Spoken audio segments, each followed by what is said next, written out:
not wake. You are on the ground. Your cheek is touching polished marble.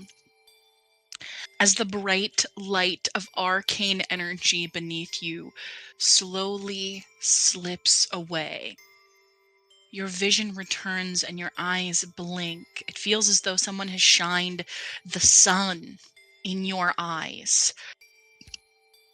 And as you go to lift yourself up off the ground, you see your comrades in dim red light all around you, or at least two of your other comrades, Drac.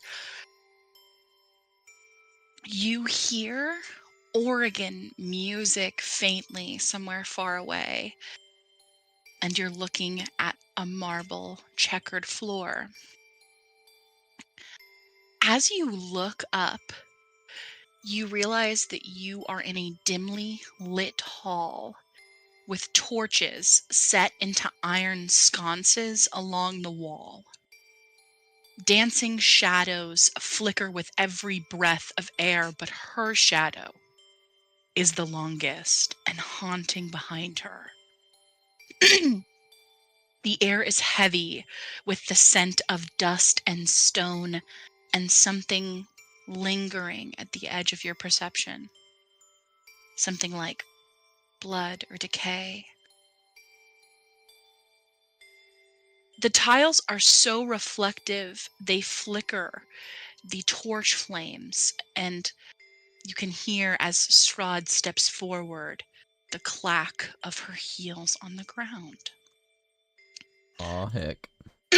She, dripping down her skin, replacing the cloak in her bare feet, she wears no longer her risque chemise. She wears a dress of blood and rich velvet opulence. The neckline is a sort of daring plunge, and from the waist, her gown fans out into a dramatic floor-length skirt that trails behind her. Around her neck, she wears a choker of black lace, adorned with a single ruby at its center, and her raven hair has been gathered into a loose updo with several strands falling into her face. As she turns and she addresses the three of you on the ground. You'll have to stay close to me if you would like to survive. And she begins to walk. Make a perception check. Percepidillis check. I can do that. And to be clear, is this a part of the castle that I'm familiar with? Yes, you have been distinctly in maybe this portion of the castle, and this portion of the castle only. Rahadin has only greeted you there. Right. Okay. My perception's a 14. Mine is 18.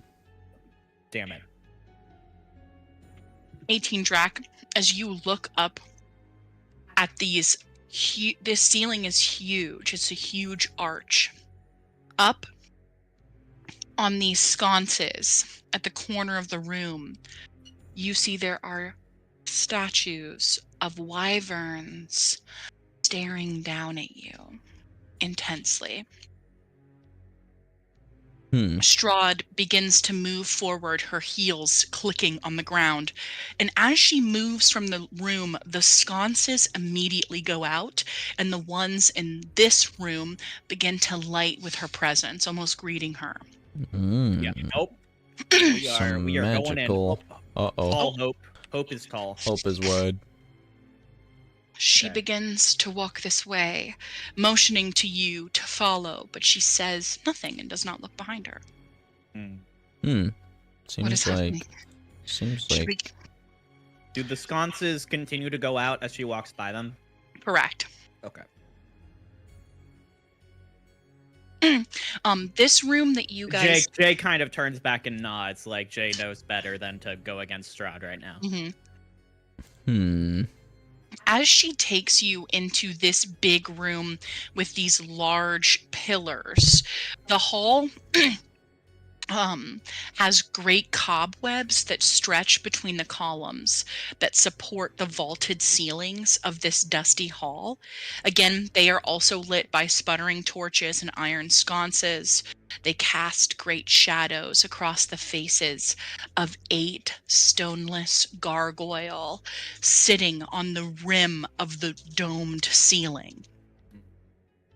Cracked into the faded walls, they're covered by decay.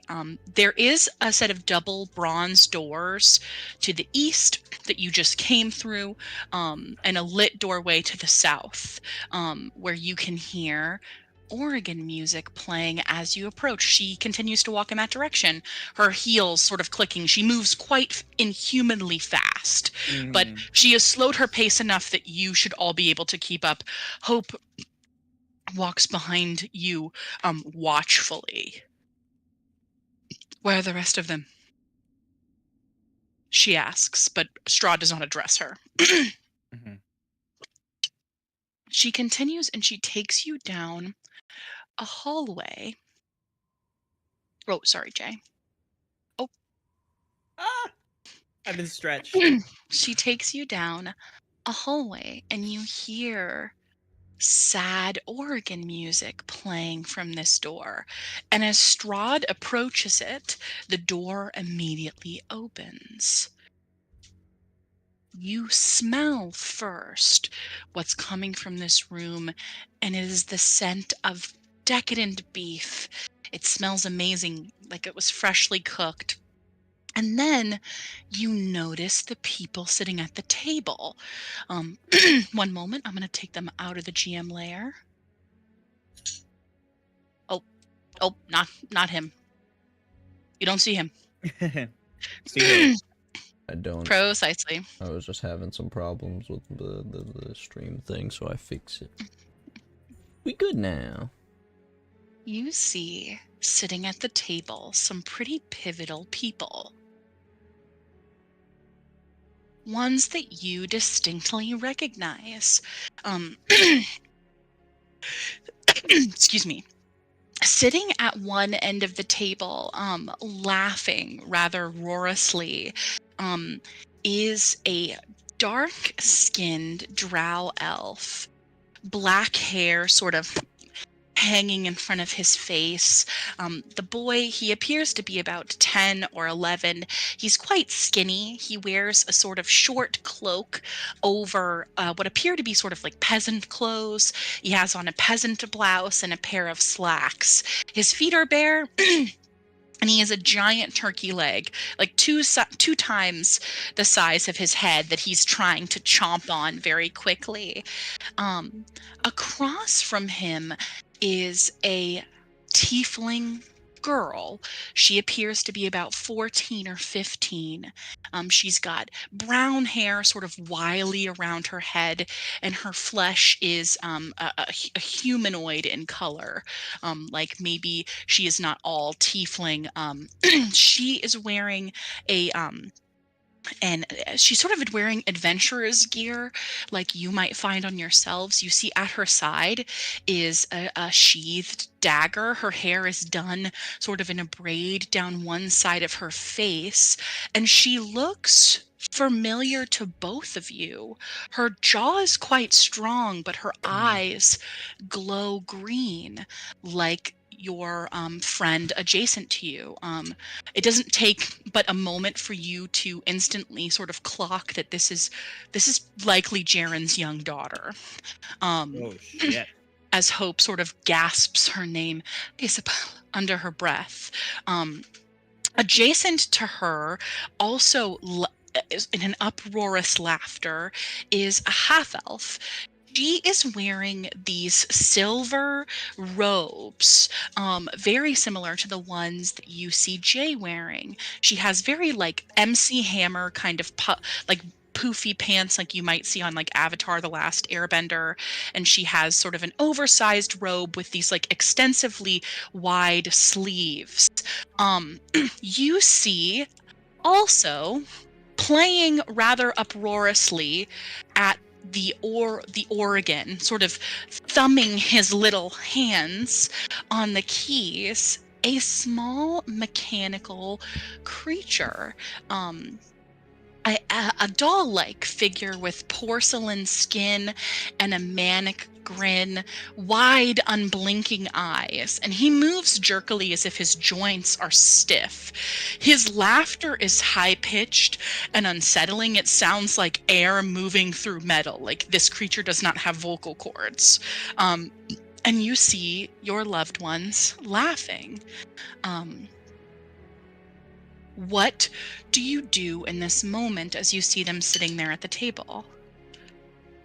What state does Nori seem to be in? You mentioned she's laughing, and Jay is immediately cringing at that noise.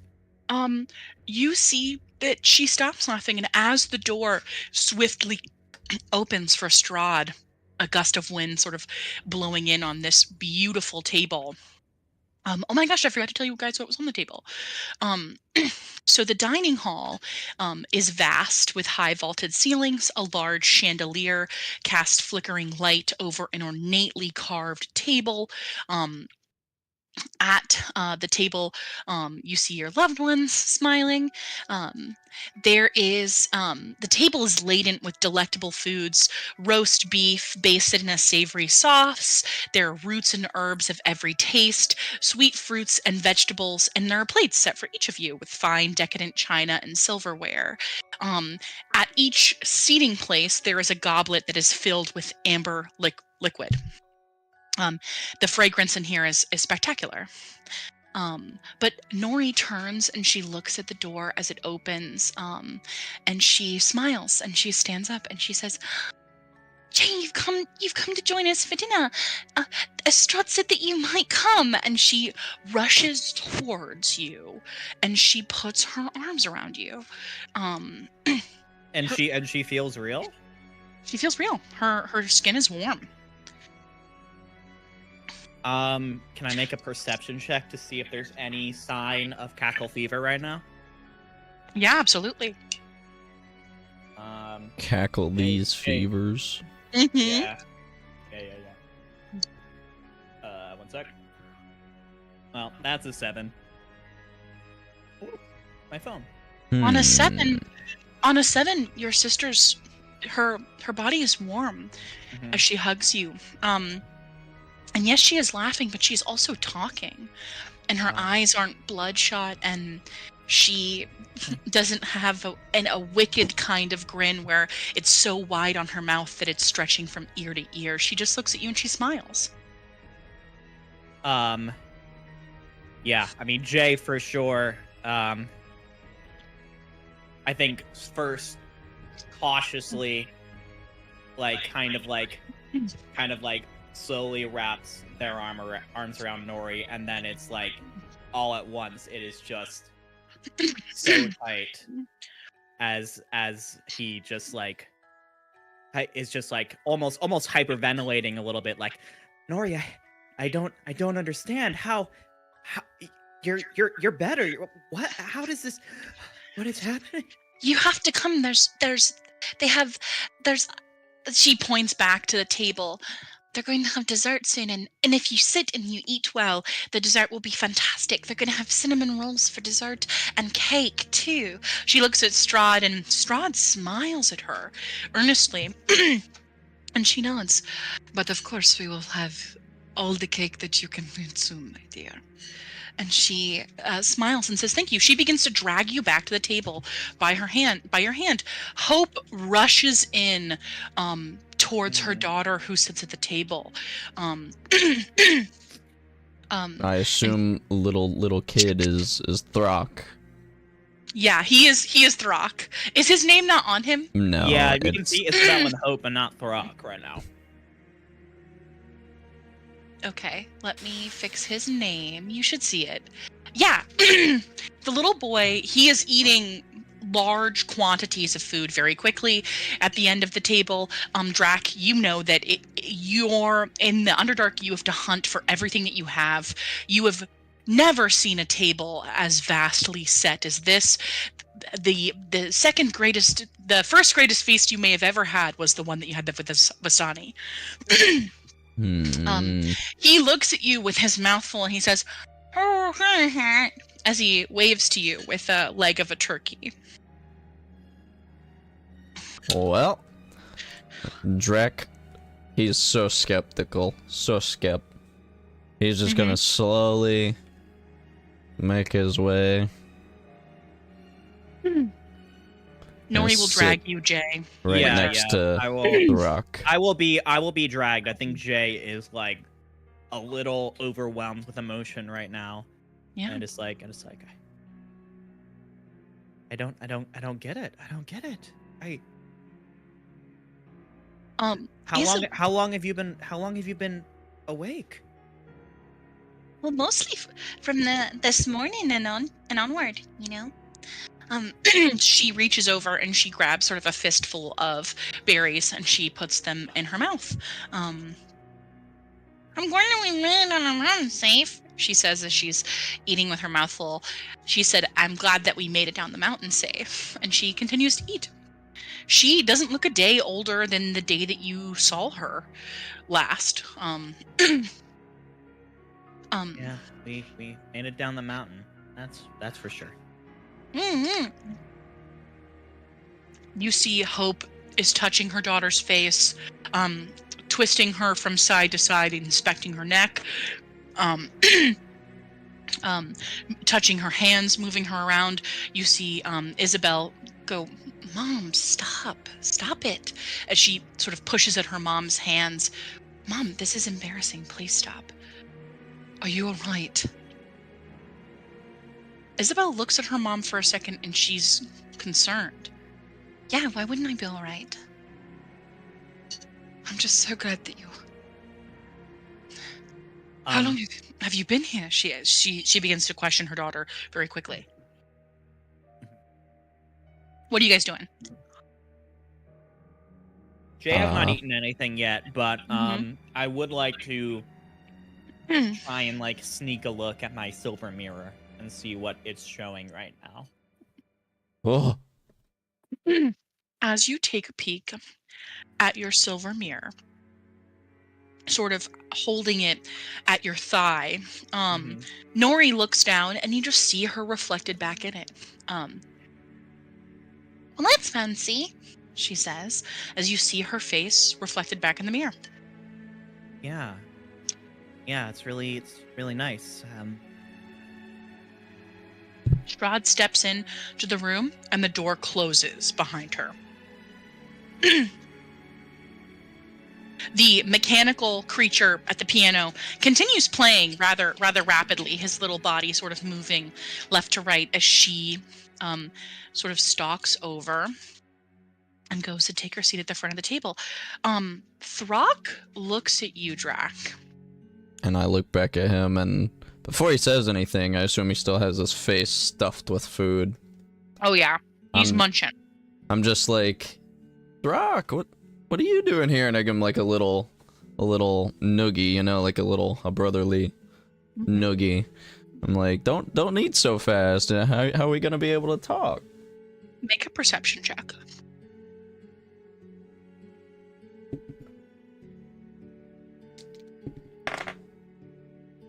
That is a 17. On a 17, as you see your brother sort of spitting food out, you look down at his feet, which are bare, and you see that he has the scars from a wound that you know that he received, and his tooth is chipped, in the same place that you remember him chipping it when he was quite young, falling face first into a rock. And you feel pretty confident that this is your brother.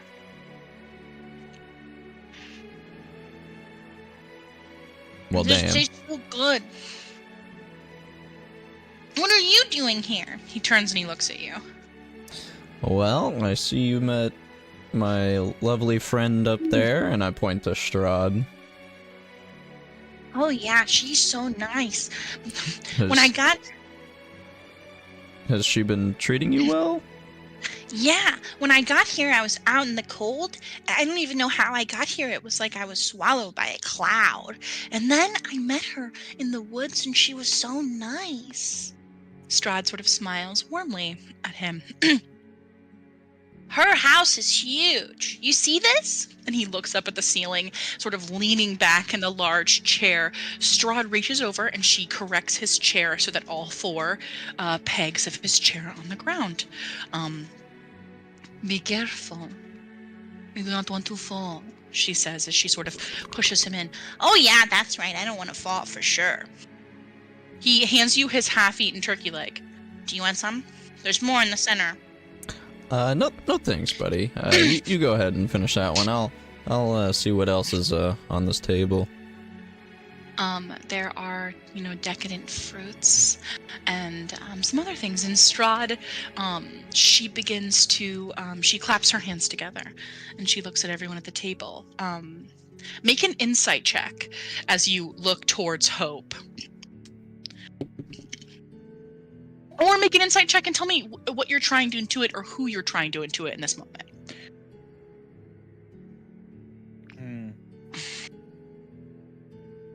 Well, I got a natural 20.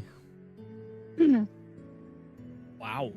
Then I don't get any kind of plus, so it's just a nat 20 on Hope. So you're looking at Hope specifically. If you can direct it towards anyone that you want who's sitting at this table. I mean, yeah. I feel like I already know what Strahd's intentions are with me here, so... As you look at Hope, you see sort of the whites of her knuckles as she's holding her daughter's hand beside her. You see Isabel's brows are sort of knit together as she's looking at her mother, the same way that Jaren might give you a concerned look. She is this, like, a very feminine version of her father. Her face is very round and her eyes have these thick lashes, and she may have her mother's coloration, but she's got her dad's bone structure. Hope is studying her and looking at her, and looking at Strahd very, very warily.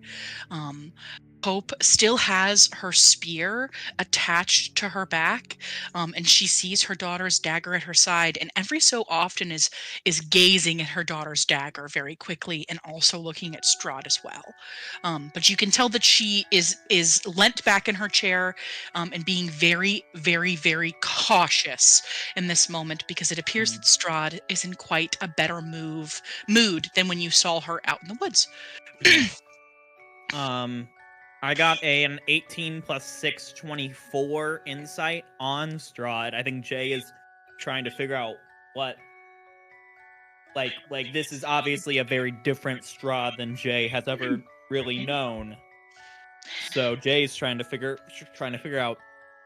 I mean, obviously she wants something, but, like, trying to figure out what her vibe is right now.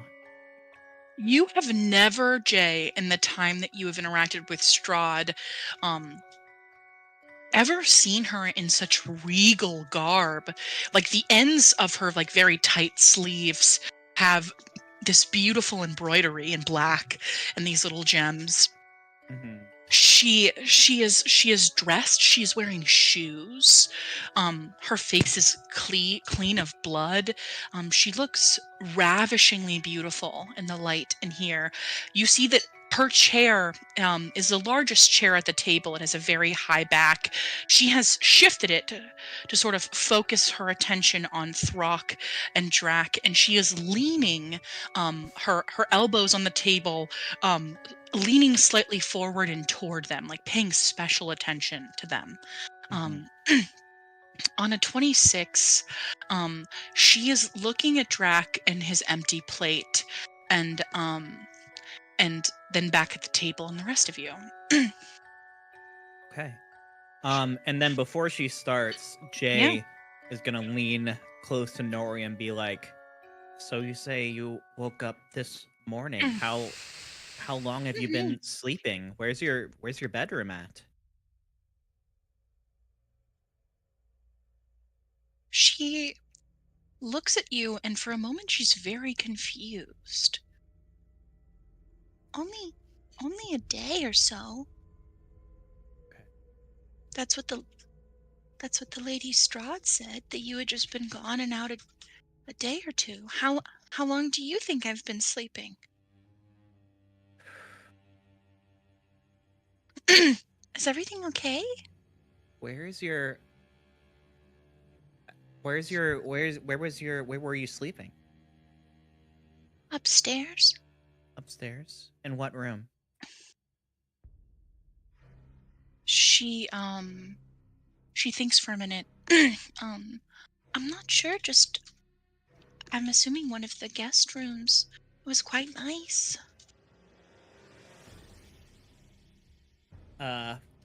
Jay is going to take a breath and be like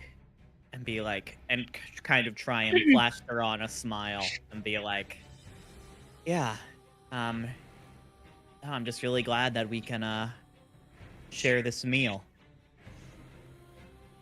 Strahd, she claps her hands together and she turns to everyone and says, "To my esteemed guest, I have taken a great care in preparing this feast for you tonight.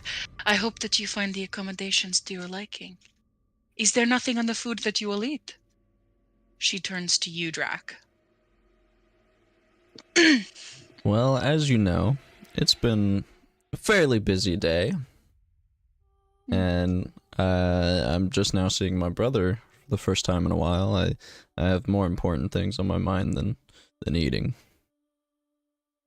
Would you like some wine? I could have them fetch the finest wine for you. Piddlewick. She turns to the creature sort of playing at the piano. Piddlewick.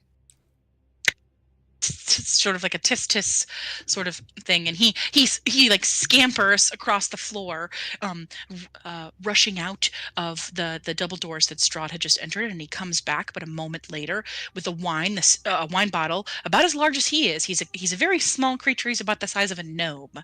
He approaches you with it, the bottle of wine. This has not been opened. It is quite old. You can have it if you like. If the um Riesling is not to your liking. I'll take the bottle from Piddlewick, and I'll look around on the table for.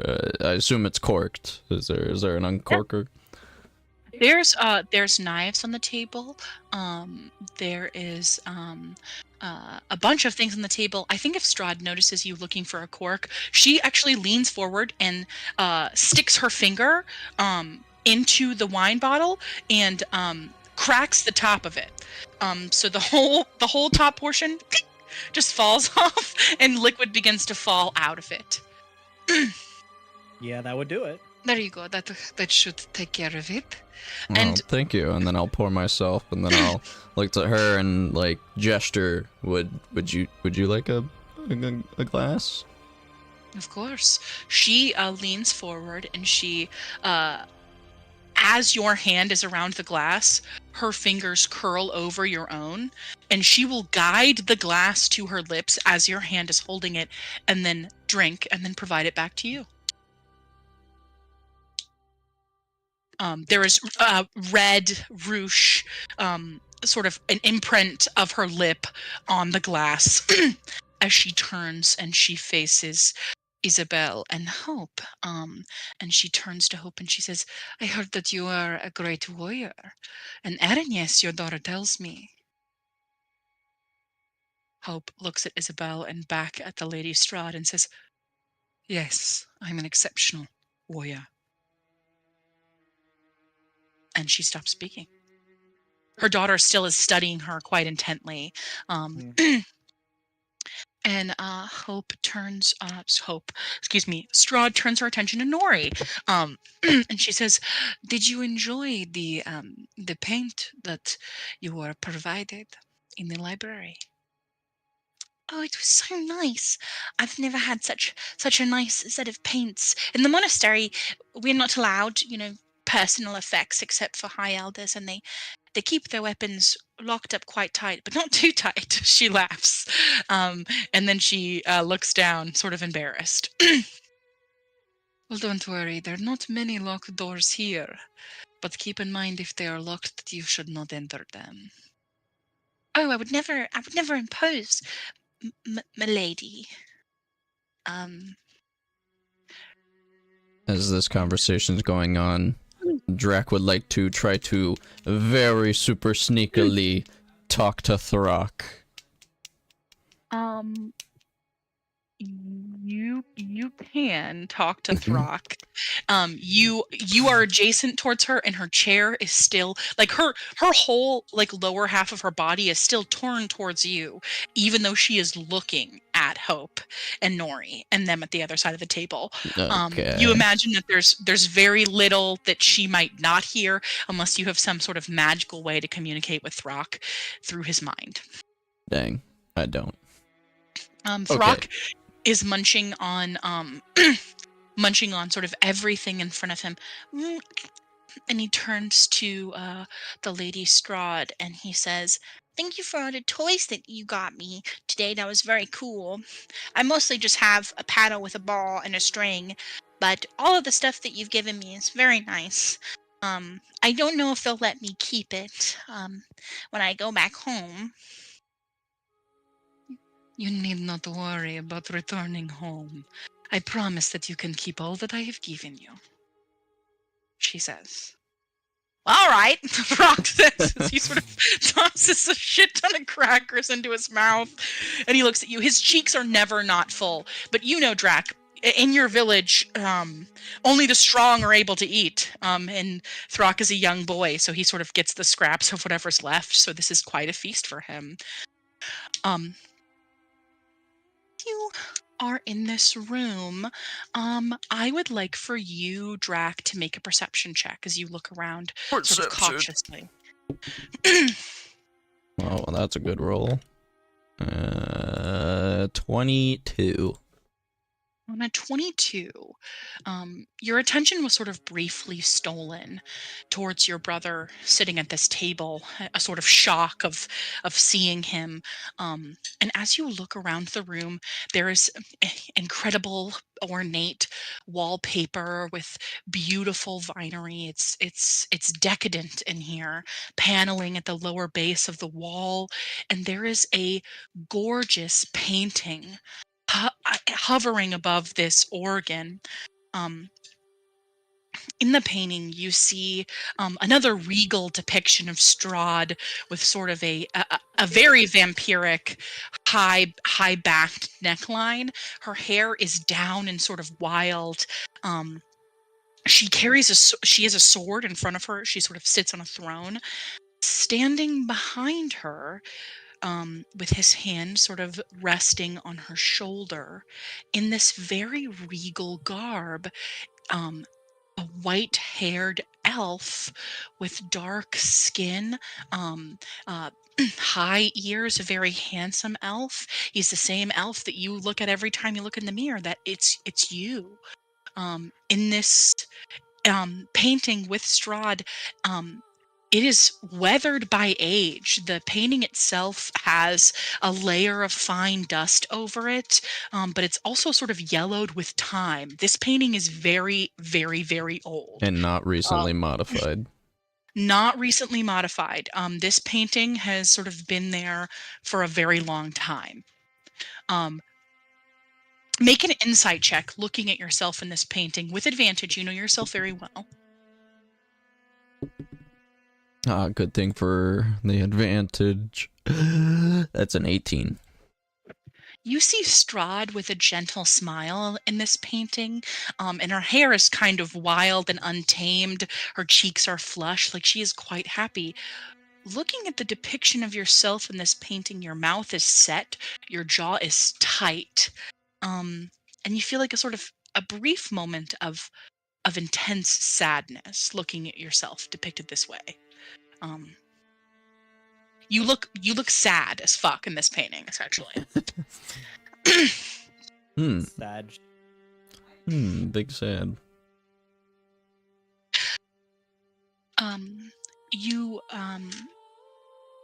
looking back sort of at Hope, you watch her hand sort of twitch towards the dagger at her daughter's side, and Strahd very quickly jerks her neck towards her, and she says, Tonight, we do not dine as enemies, but as acquaintances. And I hope that you find that I have gathered a company most compelling. And she leans forward and she touches um, uh, the shoulder of Isabel. I hope you enjoy the company that I have prepared for you. And her brief smile sort of drops a moment as she and Hope lock eyes, and Hope retracts her hand and puts them both on the table. Can I make some kind of, I don't know if it's insight or perception or maybe arcana on the food, just making sure we're not going into a Morgantha's meat pies kind of deal? You can absolutely. um, You say it's perception? are you trying to discern if this is some kind of human meat, or are you No, trying to ascertain if this is magical? Magical meat. I think I would like to ascertain if it has been tainted. If it has been tainted, maybe not necessarily. I mean, no, I've seen so many people eat it and not be poisoned. So I think Jay is looking magically. Okay, make an Arcana check if you don't have the tech magic. Cool. That is a 16. On a 16, on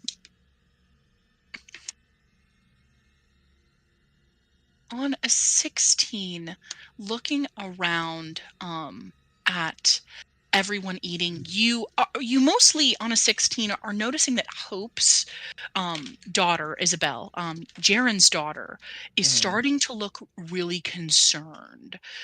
If Strahd was trying to charm you through the food that you were consuming, it looks like if there was any kind of charm, it doesn't last particularly long because Hope's daughter is starting to get, as you can see, agitated, looking at her mother and being able to intuit that her mother is on edge.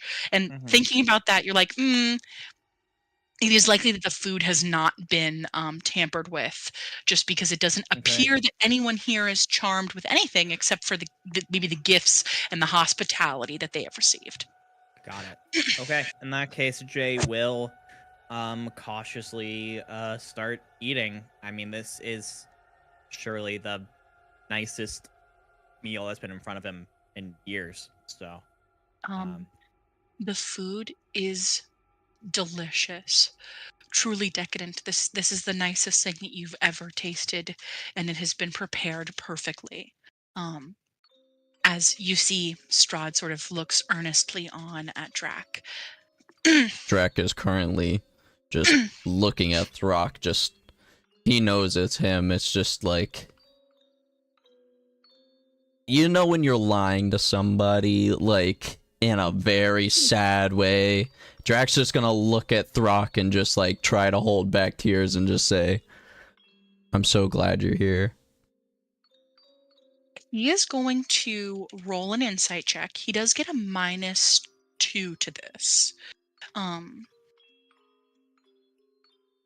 don't have any dice prepared because why would I, as your dungeon master? Of course not. Actually, I do. Never mind. That's a lie. All the dice. He rolled a 4 for a 2. He smiles at you and he just sort of continues to eat rather quickly, turning back towards Strahd, again spewing food when he talks. He says, "Are we gonna have the show now?" And she looks at him and smiles. Are you sure that you are ready for the show? Are you finished eating? And he you see him start to take meats off the table and put them into his pockets. And I'll see him and I'll be like, "Oh, just finish your food, buddy. It's okay. We'll get to your show. I'm sure it's gonna be great." And then I have the wine chalice in my hand and I take a sip and I just look at Jay and I'm like, so you didn't arrive here like the rest of us, eh? And then I take another Another sip. No, we just arrived this morning, Nori answers, leaning Yeah. across the table. My brother and I have been journeying across the mountain. I was quite sick yesterday, but I feel perfect today. Drac, you know that he obviously was not journeying yesterday. He was with you yesterday. Yeah, I mean, I guess maybe we got here a little before you guys. But yeah, it's been just this morning. And Jay is like looking like Drac, you're looking in Jay's eyes. Yes. Obviously you know it's a lie. Jay knows that they're lying. But I think Jay just really wants to keep up this facade for Nori right now because I think in Jay's mind they know that this time spent with Nori is probably going to be short and would just like to enjoy it, you know? Nori looks at you, and she says, "Did you enjoy your hunting this morning? With who is he called?" She looks back towards Strahd. Rahadin. Did you Mm, enjoy your hunting with him? And she gives you a pointed glance. uh yeah. Yeah, we actually I believe and you can tell me if I'm wrong, but I believe we ended up catching some of the things that are on the table right now. Really? Yeah. She looks at you sort of excitedly. This is You know, fantastic. I didn't Jay know. Jay turns over to Throck and goes, "You know that turkey you're chomping on right now. I had to wrangle that thing. That was a real doozy." He looks at you very skeptically, and he looks at you. He looks at you with a lot of skepticism, as you are quite small. Um, he turns to his brother and he says, "He wrangled a turkey." No, buddy. I did. And he nods as though this is fact. He takes what you're saying. He's like, "Ah, yes, that makes a lot of sense." I was just trying to look good in front of your brother, man. You see Isabel lean into her mother and say, "Is everything okay? You all right?" Just fine, darling," she says. Hope is sort of looking straight ahead. Hope is obviously, as you're looking at her, not a super great liar. As she stares sort of forward. Strahd, she smiles at Throck and she says, "Well, tonight is a exciting night. Who is to say that we cannot have our entertainment with dinner? No? Especially now that people seem keen on eating." She smiles at everyone. And she claps her hands, and Piddlewick again stops the organ that he's been sort of playing, and he comes over and clearing out. Suddenly plates start moving away from the table. At first it's kind of jarring, but you know what unseen servant looks like when it's cast, Jay, so you you understand that unseen servants are beginning to move certain portions of the table as a little tiny metal creature hops at the end of it. He is adorable, as you can see. He's pictured here. He is adorable and frightening. Um, his joints are very stiff. He Sorry, is takes. this Piddlewick or is this something else? This is Piddlewick at the end Okay, of the cool. table. Piddlewick jumps at the end of the table, mechanical creature with like little hook fingers.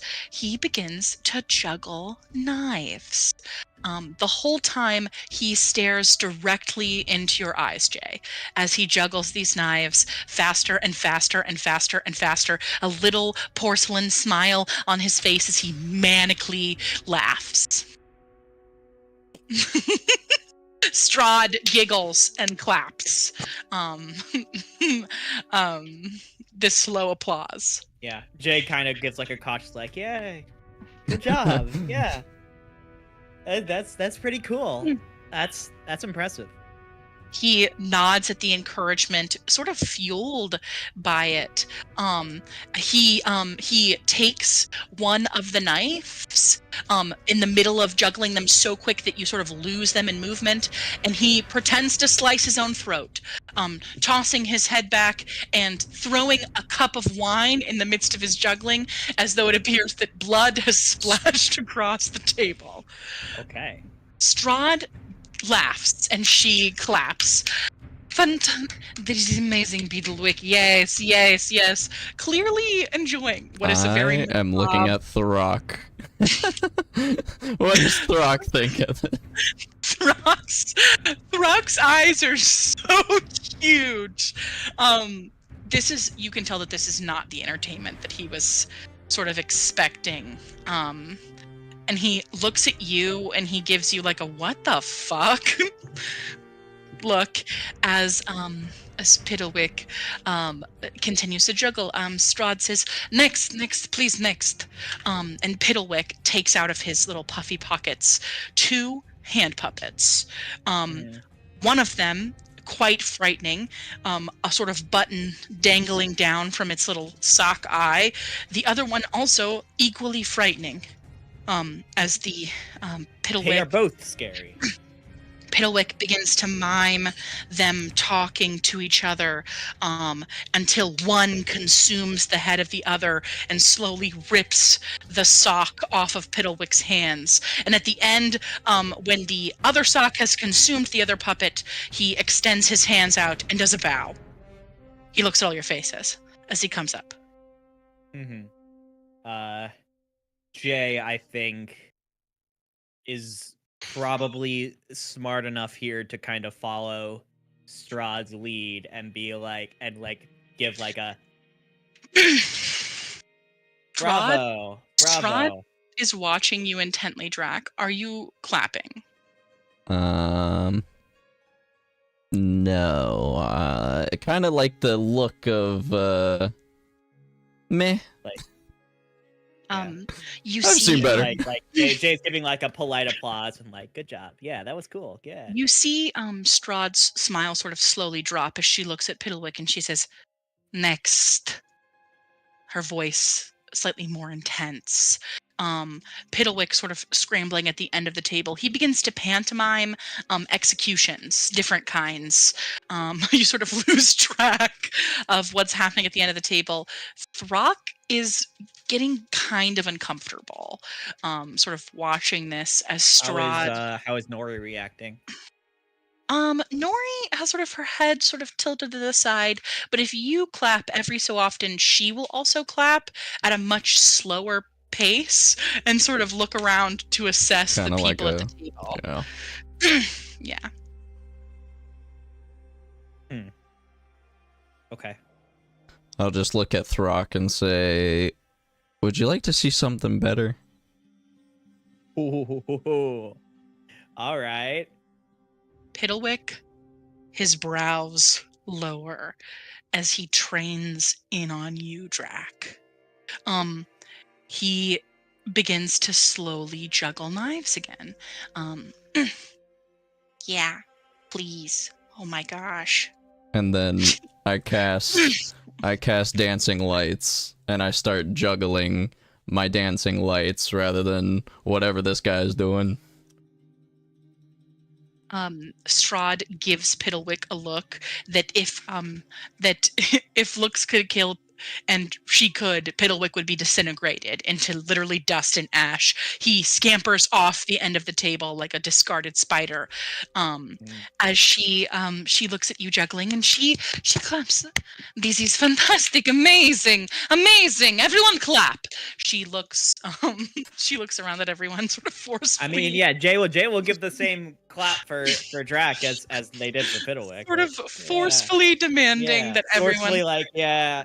I am just Jay is feeling very agreeable right now. Yay!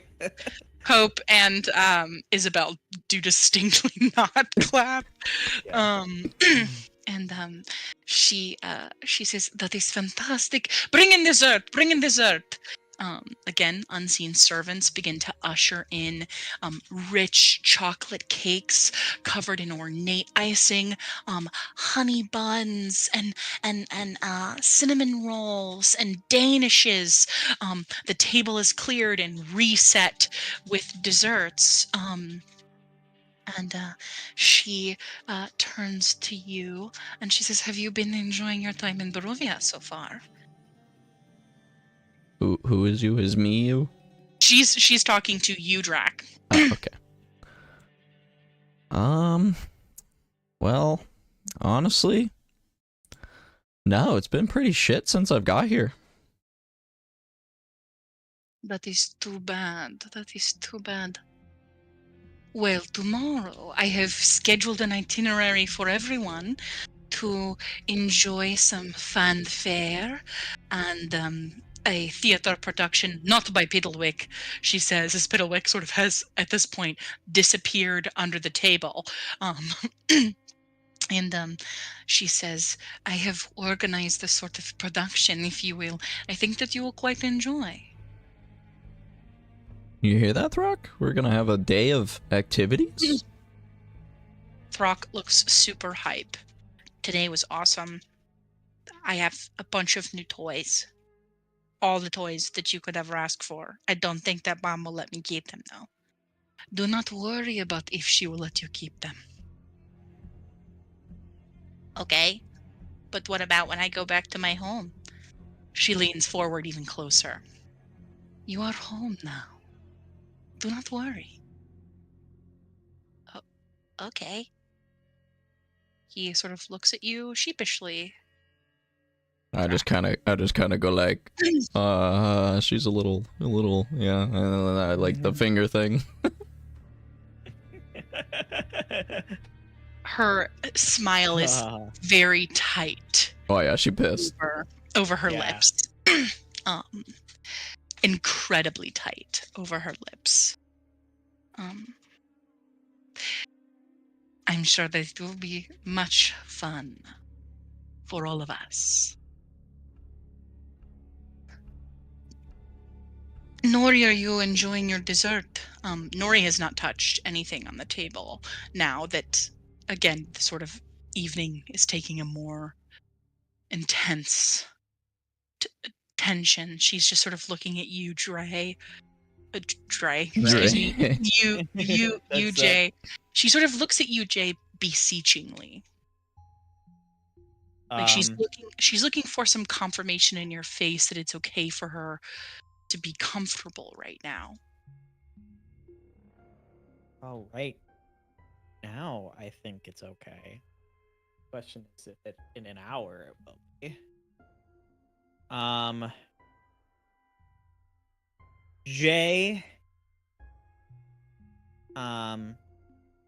Brock, what's your AC? Uh-oh. It's an 18, but I will say, is Piddlewick close? I have blind sight. Yeah, you feel something scamper and attempt to nip at your hand under the table. Yeah, I'm just gonna like kick him away. How dare you insult his performance? You feel a porcelain, almost the feeling of like glass sort of clanking underneath the table is what it sounds like, and you feel a weight suddenly on your leg.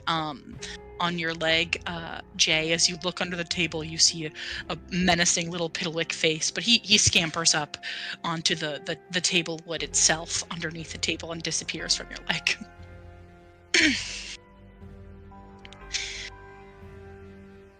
And as again, Hope and her daughter have sort of stopped eating. And no, sorry, go ahead. No, go ahead. Jay will take a fork and will sort of take a bite of it, put it on the fork, and sort of hold it out to Nori as if to be like, have it. Is going to be like, and is like beckoning her to lean forward to kind of take the food off his fork. She leans forward and she chomps on it, Yeah. swallowing quickly.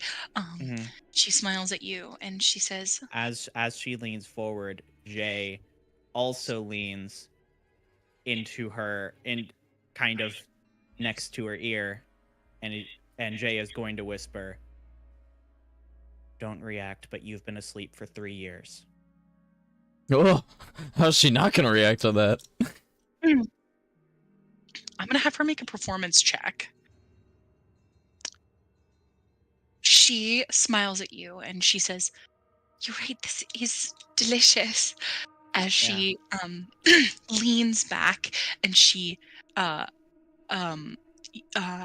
she smiles sort of at everyone.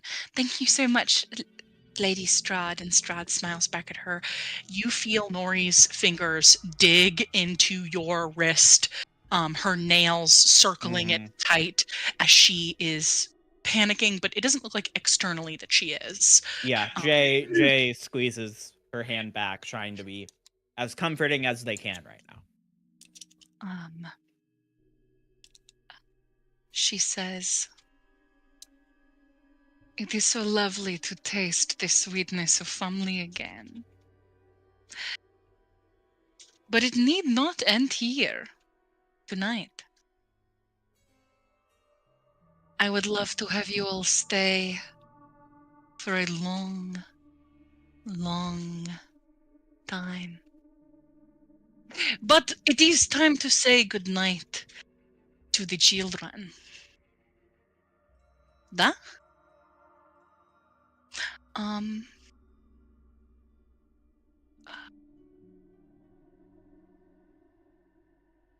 Isabel looks at her mom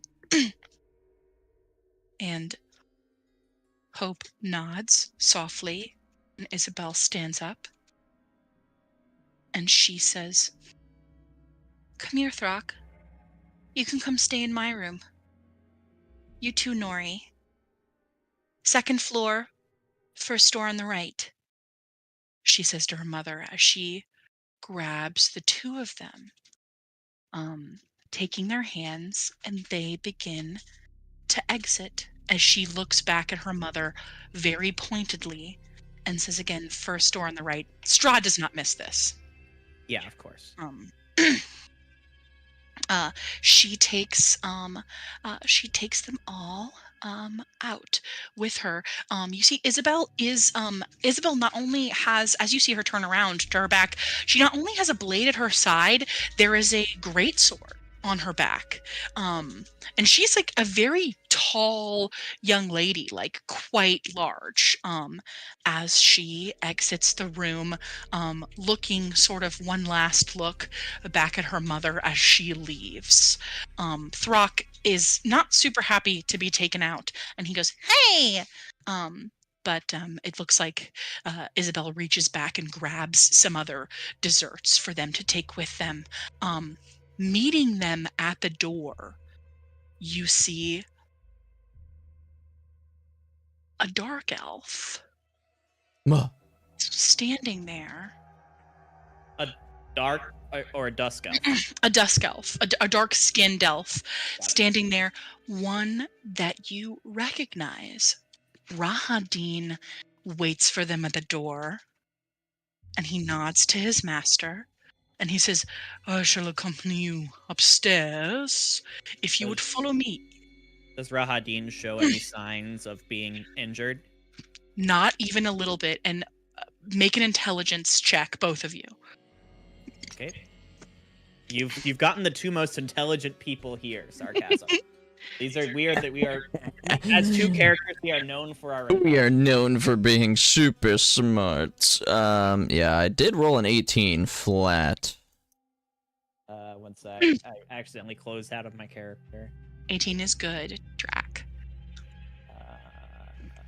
Okay. Intelligent. Yeah, that's a 3. On a 3, Jay, I think Nori being gone so quickly after you've sort of just freshly seen her, for a moment, It is like heartbreak, and you're sort of focused on trying not to cry. Drac, on an That's fair. 18, um, your mother was a priestess of Lolth, a very powerful priestess of Lolth. And you know that occasionally when she herself could not be at home to attend to your needs, she would have one of her high ranking mages make her a simulacrum, sort of just like her essence, but disposable. So And it's not still nearly as them, strong. but it's a fake them. This is for me knowledge. Yeah, it's a simulacrum is someone can sort of make a duplicate of themselves or a duplicate of someone else with the sort of same personality and mannerisms, but they don't have the same like spell casting potency. Like if when they cast a spell, they lose it. Ah, okay. They don't retain spell slots. You very quickly piece together in your mind, that Rahadin must be the real Rahadin, and the Other person that Rahadin was a fake. was a simulacrum or a duplicate of himself. This is a real spell in D&D. You can look it up. It's quite cool. As he sort of awaits with those children, the doors again automatically close on their own. As sitting at the table is Strahd de Valdania. Hope turns to her and she says, "What have you done with the Cortanias? Where is Esmeralda?" "Do not ruin such a good dinner, please. They are fine currently. They will not be attending dinner. They have not earned it. Do you want to join them?" And Hope's jaw clamps shut. What are you guys doing in this moment? Drac kind of looks at Rahadin, and then back at Strahd, and then back at Rahadin. Oh no, Rahadin left with the children. Oh, okay. I thought he was there waiting for us. No, he was there waiting for the children. I say children. Nori is a young woman. Throck and Isabel are both quite young, but Isabel is sort of the largest of the three of them. As they head down the corridor, you can hear their footsteps growing fainter and fainter as they follow Rahadin.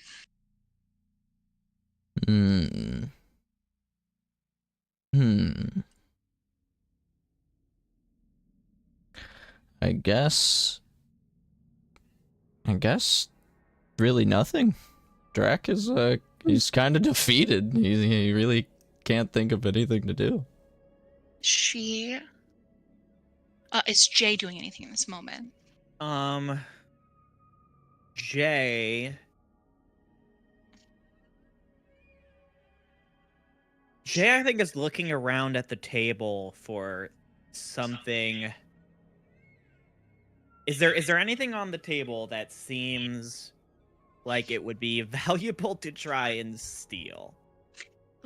There's a bunch. Everything on the table is made of like not plated silver, but actual silver. Yeah. These are the finest dishware that you've ever seen. Everything on the table has value. It's all sort of sitting atop a white linen with gold thread embroidery. You would likely just looking around ascertain that anything sort of in here has a high value. Cool. Strahd is for all intents and purposes the queen of Barovia. Right. That's really fair. I'd really like to try and just pocket a piece of silverware if I can. Yeah. Do me a favor. Make a stealth sleight of hand. Yeah. For just for description's sake, Jay is going to kind of pick up two forks at the same time and try to sort of drop one into their lap, but keeping one in their hand so it looks like nothing has changed as they take a bite of cake. Strahd has a +7 to her perception, and she rolled with disadvantage because she's focused on Drac, and she rolled a natural 1, so she rolled an 8. Cool. That is going to be a 12 sleight of hand. Yeah, you sort of fumbling with the silverware are able to sort of quickly pocket it. Okay.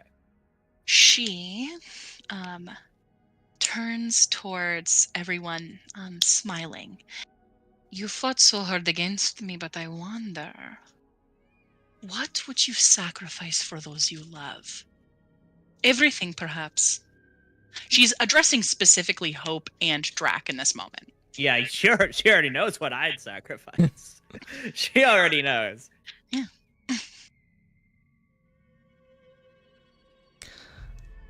But what are you willing to sacrifice? She draws her eyebrows up. What are you attempting to propose? Well, if anything happens to, Throck or any of my companions here, let's just say... Pause, DM question. Yes. Do I remember the dream I had about me yeeting myself off a cliff? You do remember the dream you had about you yeeting yourself off a cliff. And I'll just say, I remember specifically where this cliff is. It gets suddenly very, very quiet in this room. And you hear thunder outside, lightning clashing. The lights in the room, the sconces dim briefly. As she looks at you, her eyes sullen. You would not want to do that. Would you? Make a charisma saving throw. Oh, You are shit. being charmed. Ah, shit.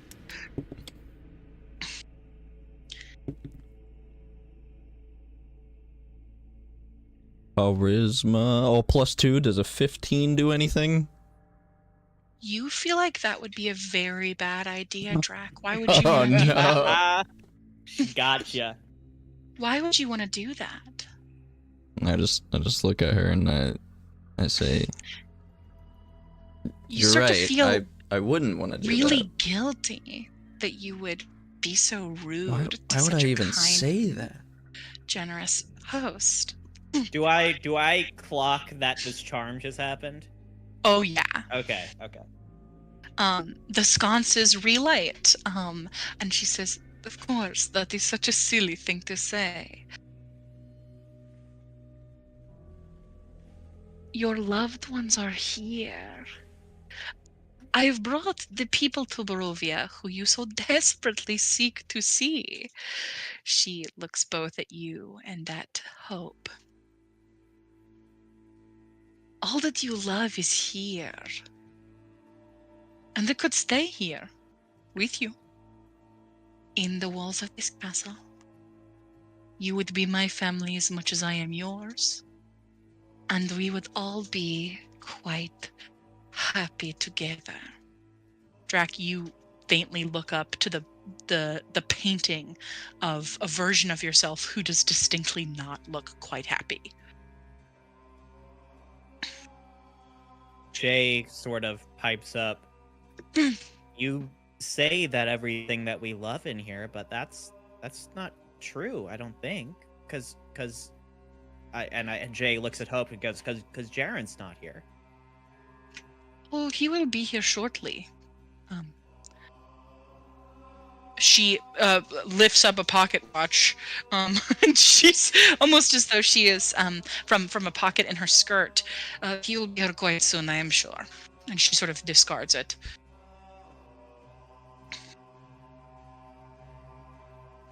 I'm sure that he would be willing to be a father again, a husband again, if his wife is prepared to pledge herself.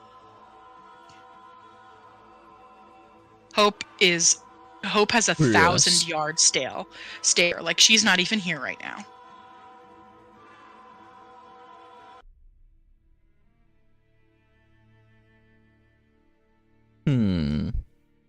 You could be reunited with your loved ones forever. And you could stay here forever. And I do mean forever. Aw, heck. But you must want it. I will not force anyone. She leans back in her chair. I do not like that. If I do not have to.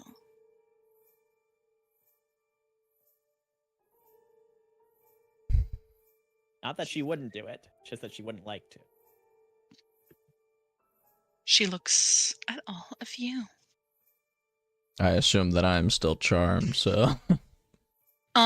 You have simply been she has simply suggested to you that would be that jumping off a cliff or hurting yourself in any way would be a very alarming thing to do to such a gracious host. That is simply all that she has suggested. Oh, But okay.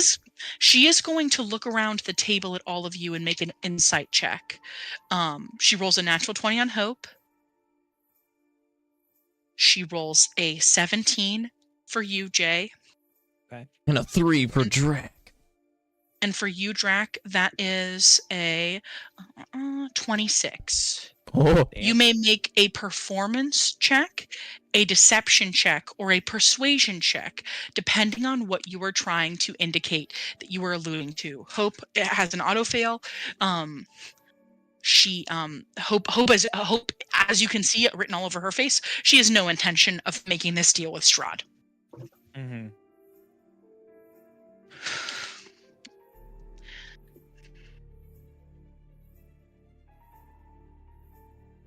A 14 plus 5 is 20. No, it's 19. 19. Both of you 19? No, sorry, I got less. I got a that's a straight up a 5. On a 5, what would she see looking at Jay's face? And is Jay attempting to deceive her? Jay is not attempting to deceive. As far as Jay is aware, he has already pledged himself. I think what is I think her bargain is for forever, and I think that Jay knows what forever means. Right. Jay is terrified. I think you look at Jay, emotions on his face, so overwhelmed, has been kind of trying to hold it together while Nori was here. Now that Nori is gone, kind of tears brimming at the edge of their eyes as he goes,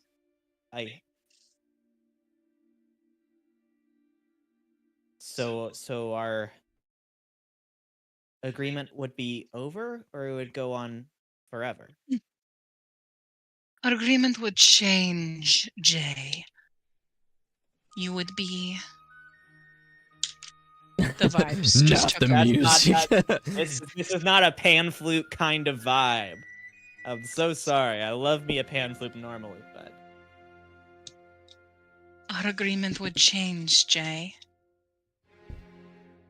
You would be a member of my family and no longer my pet.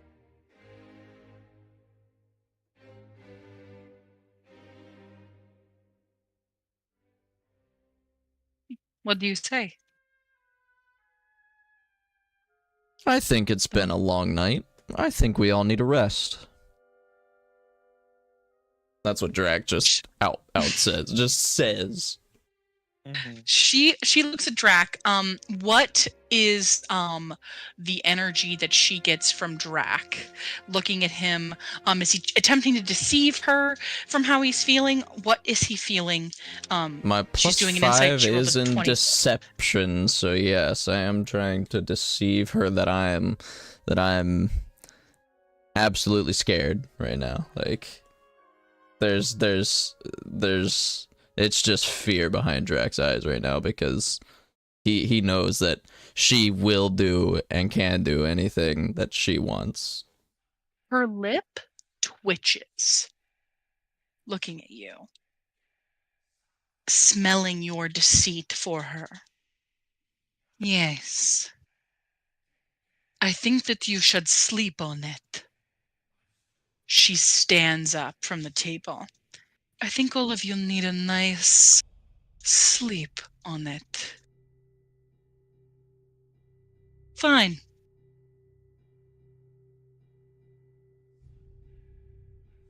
Yeah, Haley's Discord just Ah, froze. dang it. My Discord doing dumb shit. Damn it. Oh, I think I'm back. Can you guys see Yeah, me? it's just catching up. Yeah, it's catching up. I think that you all need a nice sleep on it.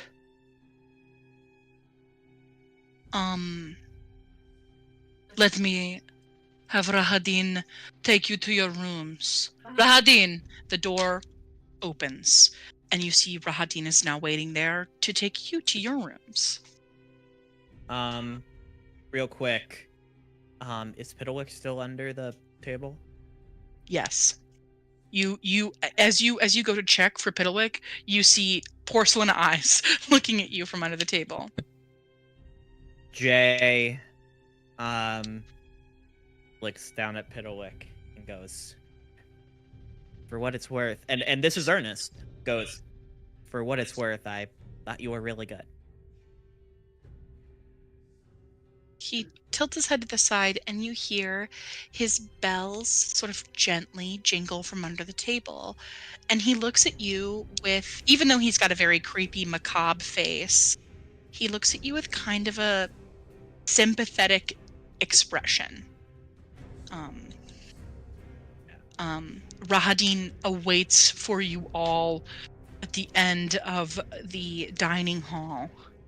His back straight and his arms around his back. I'll look at Strahd and be like, I don't much like this guy. He's very, very, what's the word? He tried to kill me. Yes, we will get to that later. She looks at him intensely. But for now, it is time for you to think. Run along, and you see Hope stands and begins to walk towards Rahadin. Jay will do the same with nothing else to do. Drac will take the chalice of wine and the remainder of the wine. Yeah, she will allow you to take it. We're not going to do this on Roll20, but he does begin to take you towards the other set of stairs. He is distinctly not taking you upstairs. He is taking you downstairs. Yes. As you descend the stairs, it goes from that beautiful marble tile to a cobblestone. As he takes you down a winding staircase. We're going to the dungeon. You hear coming from down here, if you do not get off the one pillow that we have, you hear Esmeralda's voice begin to fill a corridor as you see a bunch of iron doors, cage doors to cells. As you are Rahadin opens one, and options for you to get in it. I hope that you find the accommodations of your liking. Across from your cell, you see the Vistani Cortana siblings in their own cell. Okay, so we're in a different cell from them. Are we like next to them? You're across from them. You guys are as far back into the dungeon as possible. You are across from the Cortana siblings.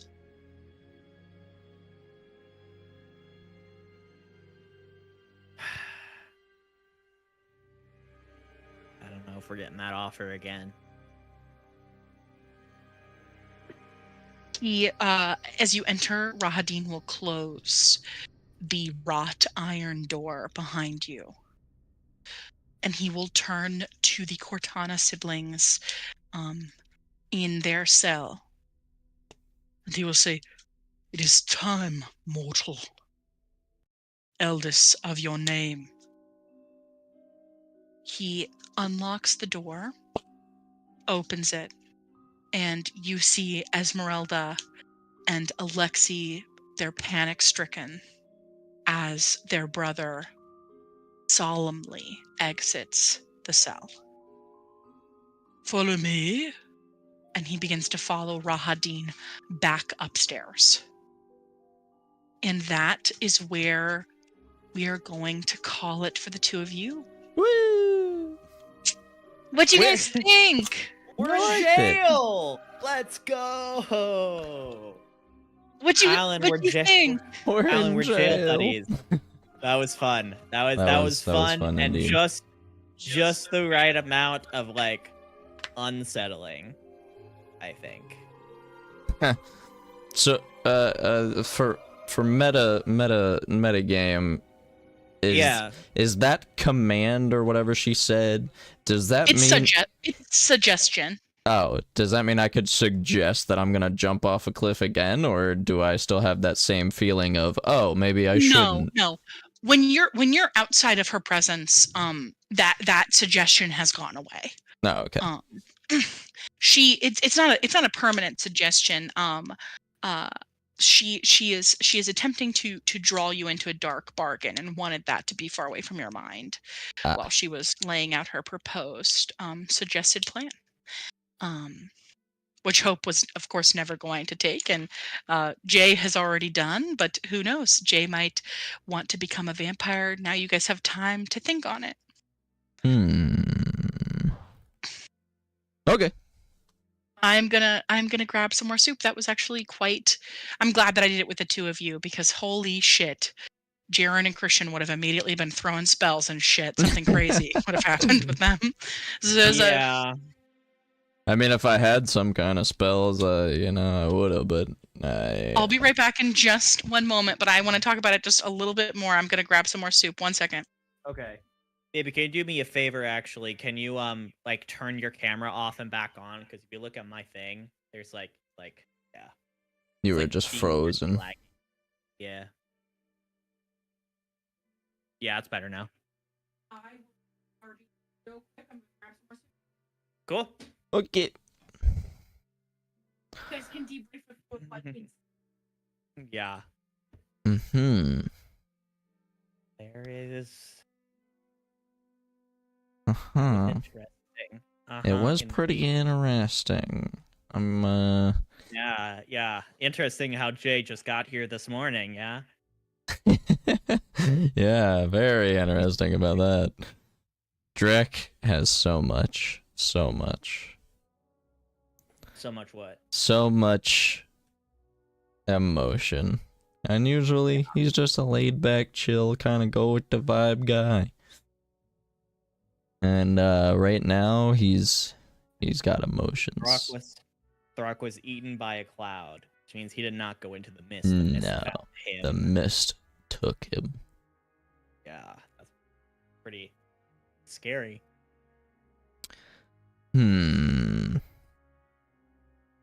Drac has thinking to do.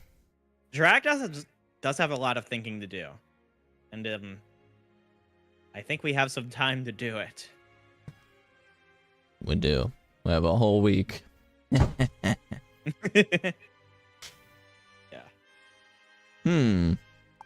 Well. Kind of sad that that Drac couldn't like interrogate Jay more, but yeah, I mean it is how it is. We'll be in jail. We're in jail. We'll have a brief moment together where we can just, hash it out. But I would really prefer if we did not tell the whole happen during this session. Yeah, I mean, I assume you're going to tell. You're muted, by the way. I imagine you're going to tell them the same thing. So, yeah. I don't want to know. For sure, I'm going to tell them the same thing. They won't know what you're doing. You won't know what they're doing. We'll probably start next session with them, and then have them move over to you guys. Hopefully, if they're not dead, who knows? Yeah, they might just die. I don't know. I mean, According to the way Jared is like, my fucking wife is gone again. the way that Rahadin be looking over there, he'd be looking kind of rough. I'd say we really fucked him up. But yeah, Mm-hmm. that's not. I don't think Rahadin would be what kills them if that's what's gonna happen. So we did have this question last week, and this is a DM discretionary choice. Mm-hmm. So the Sun Sword, right? Yep. It is literally sunlight that is coming out of that sword. Mm-hmm. And as you know, my character and some other characters have a sunlight sensitivity. That does not affect you. That doesn't affect me. I was gonna say we could work around that by using my blind scent or my blind sight, and I just close my eyes and I can fight shit. The sun sword does not affect you like that. Okay. The actual real sun will. Okay. We just had a small debate about that. Interesting. Yes. For logistical reasons, because you're the person who I intended on wielding it, it is not going to affect you. Okay. All right. Well, you guys can get the fuck out of here. All right, will do. Babe, it's your turn. Deuces. We ghost tummies. Alright, Evan, don't let the door hit you on the way out. I'm heading Babe, out. if you want to get on your Like- computer, that way you don't have to log into Roll20 and all that on my screen.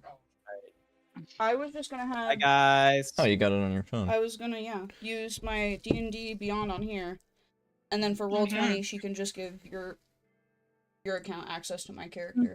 That's fair. Okay. Goodbye. Goodbye Bye. forever. I told you he'll eat that in freaking 4 seconds. Adios. How you doing, my gonna- baby? Scale of 1 to 10. Oh, it's pretty good. Pretty good. Thanks. Say We heard only like things here. 7.5. Yeah, Drex sometimes and- you talked a little Drex loud. and Drac. What? How am I supposed? Our doors are literally paper thin. Do you want all of your shit? fair, I have, buddy. I have the stuff to put on the doors. Yeah, you heard some things. Listen, it would just muffle the sound. It is very tough. Well, now. Alright, Okay. Alright, I love you. I love you. Alright, but I am going to give him control of Elvina. Yes, please. What'd you guys hear? Anything juicy? Anything amazing? Wonderful? I Fantastic? heard something about that she can't just control Drac. Oh. Or like she can't just like influence me or something. It was something along those lines. And then the overlay is gonna be wrong. Yeah, I know. I gotta fix it whenever you all are in the Discord, because as you can see, I changed the. Oh yeah, because Christian's also gonna be in here and David, right? Yeah. I changed it just for the. The other section of Do you. wanna- No, Okay. we can just wait until they're all in. Next week we'll all be back together, so it'll be. Do you want it? Oh shit! I'm hitting yours. I was like, this is not mine. It's okay. How do you just have this in front of you? I don't know. That's just the way he lives. I know, it's sort of crazy. New tab. Oh, and I was just gonna use D&D Beyond on my phone for Elvina's character sheet, so I don't have to try to remember that login. Yeah, your keyboard's not gonna be in the same place. Sorry. Thanks, baby. You're welcome. I'm gonna watch YouTube out there. Okay. Can you turn on the That ceiling fan? honestly It is toasty in here. went quite well. I'm very proud of them. Oh, that's not what I needed. This is what I need.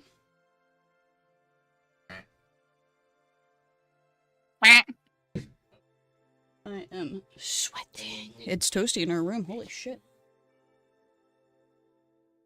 Let me So scroll we're down. hanging out Sunday, correct, buddy? Correct. We're gonna make some wreaths. Heck yeah. Do you want to do spooky wreaths or Christmas wreaths? I think we should do spooky wreaths. I'm down for whatever ever. Spooky wreaths. Oh my gosh. So yesterday, Alan and I went with Alex and we saw Speak No Evil. I really enjoyed it, but James McAvoy has never disappointed me. You know? Update from our side, everything is fine. James, I always thought he was, like, really hot. I'm not gonna tap on you. I love James McAvoy. I think he's really beautiful, and he is really good at, like, looking super unsettling. Looking unsettling and acting unsettling. Yeah, he's kind of, like, got, like, big, spooky, scary boyfriend vibes. Mm-hmm. But yeah, it was pretty good. When I think about the movie, it's all vodka. You wouldn't like it. I'm pretty dehydrated right now. I can hear my ear ringing. Is that my water? Yeah. No, it's not. I'm so sorry, buddy. I know that we That ain't my water. we did a bunch of talking. Thinking about his character, it kind of didn't make sense. Oh, you didn't like his character? It's not that I didn't like his character. It's just that he didn't stick with an overall theme of what kind of crazy he was. Who? James, apparently, in this movie. I don't know. I thought it was pretty straight across. I mean, yeah, crazy. That's the thing. But, like, what kind of crazy? Psychotic crazy? I think egotistic crazy? I think it's a mix of both. I think it's egotist because he's been doing this for so long at this point throughout this movie that he's like, you guys think you'll get away. And then also just psychotic because literally, like, the girlfriend that, or the wife that he has in it is literally from the first family that he murdered. Sorry if you ever plan to see it, spoilers. Sorry, it's a very slight spoiler. It is a very slight, I thought it was a good movie. I think I gave it like an 8 out of 10. I am looking forward to seeing it. That sounds quite lovely.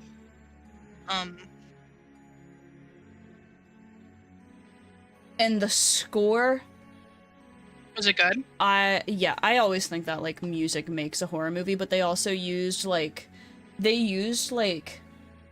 What was the one song? The one song that he sang to Ben in the car. Oh, the girl, feel my... It's like an older song. Feel your what, bud? Holy shit! Something. Oh, let me look up but like, yeah. Do you feel my heart beating?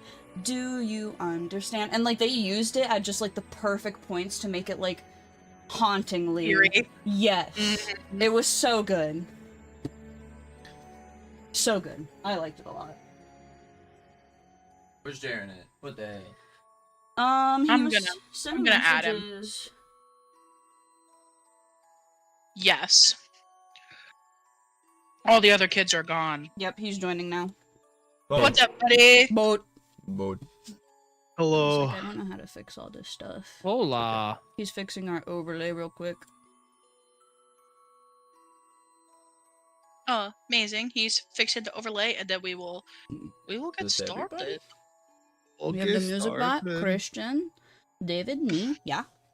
Hello. Hello. Oh, I hope my camera works.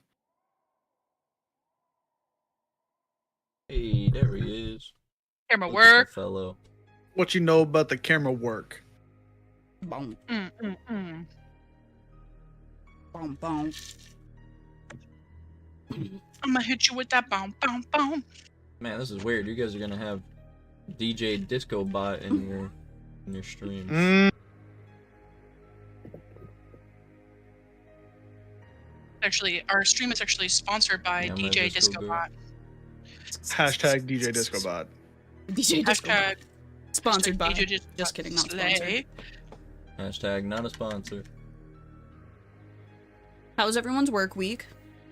Oh, you know, fucking lame as hell. Yeah.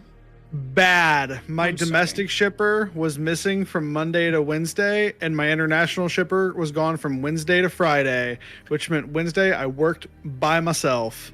Damn. That sucks. Cat was off on Monday and Tuesday. I did take off Monday and Tuesday. I have decided to detox myself from weed, and it's been a rough week sleeping-wise and just mood and feeling-wise, so... Yeah. That's intense, buddy. Yeah. Detox from weed. This is huge. Yeah, Slay. I want to have a baby, you know? So, like, you can't smoke and have a baby. And also, it's just really proud of expensive. you. It is And, really expensive. No, we aren't currently trying for a baby. If that's It's none what of you our thought business. by. But slay. But I just also preemptively wanted to do it because I think it'd be better to do it in advance than Trying to do it right before you're attempting to have a baby. That's really valid, buddy. All right, the Yeah. screen's set. Have fun. Bye, baby. Yeah, the Don't detox die. make people angry, and Alan not gonna be in mood when cat angry, you know. Yeah. That's Be really angry valid. though. I'm Be always angry, angry. That's a mood. Apparently, I have really bad resting bitch face at work. Like, I walked by one David, of we met these- each other when my bitch face, I think, was probably, like, the worst. And it's still not great. Oh, high school I- was your resting bitch face in high school was honestly top 10, like top 3 resting bitch faces. What can So I much better say? now. Your resting face is just content now. It's just like, does she want to No. be here? Maybe not. Like Who 50-50. knows? Yeah, it's 50-50. What I'm going to have happen now Okay. is, should you choose to do the recap, you will get inspiration for the session. So whoever wants to do the recap will get inspiration if they so choose. I refuse. Okay. That is fair. I The can only reason do- why I refuse is because I've been interrupted by everyone else every time I've done it, and I do it wrong. So I refuse to do it anymore. Okay. Then Christian is banned from getting inspiration. No, I still have fucking No 3. inspiration ever. No inspiration ever again. I'm kidding. Banned from getting inspiration from the recap, at least. Self-banned. Self-ban. Does anyone want to do it? I can do it. Slay. Inspiration, buddy. You can add a tick. You get to reroll a die this session. Thanks. So, think that we left off sort of in this battle with wolves the last time that we ended a session. And in our last one, though, a lot happened during our battle. We had Jay envision his sister losing her tongue, I think. Rahadin, we have learned who he officially is. He has had a lot to say to us, and damage to deal, and feelings to make us feel. Aeolus seems to have a personal vendetta and challenge against Rahadin, and Rahadin seems to respect this, actually, quite a bit. He's horny for it, for He sure. really is.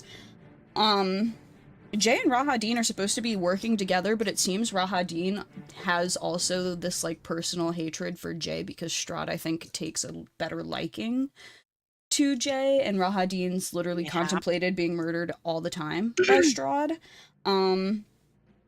Feels bad. Mayhap.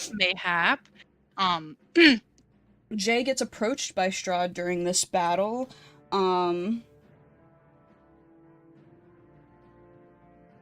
And she actually casts teleport and takes Hope, Jay, Drac, all the Cortana and siblings. all the Cortana siblings. I was like all the Vistani that we were here initially talking to.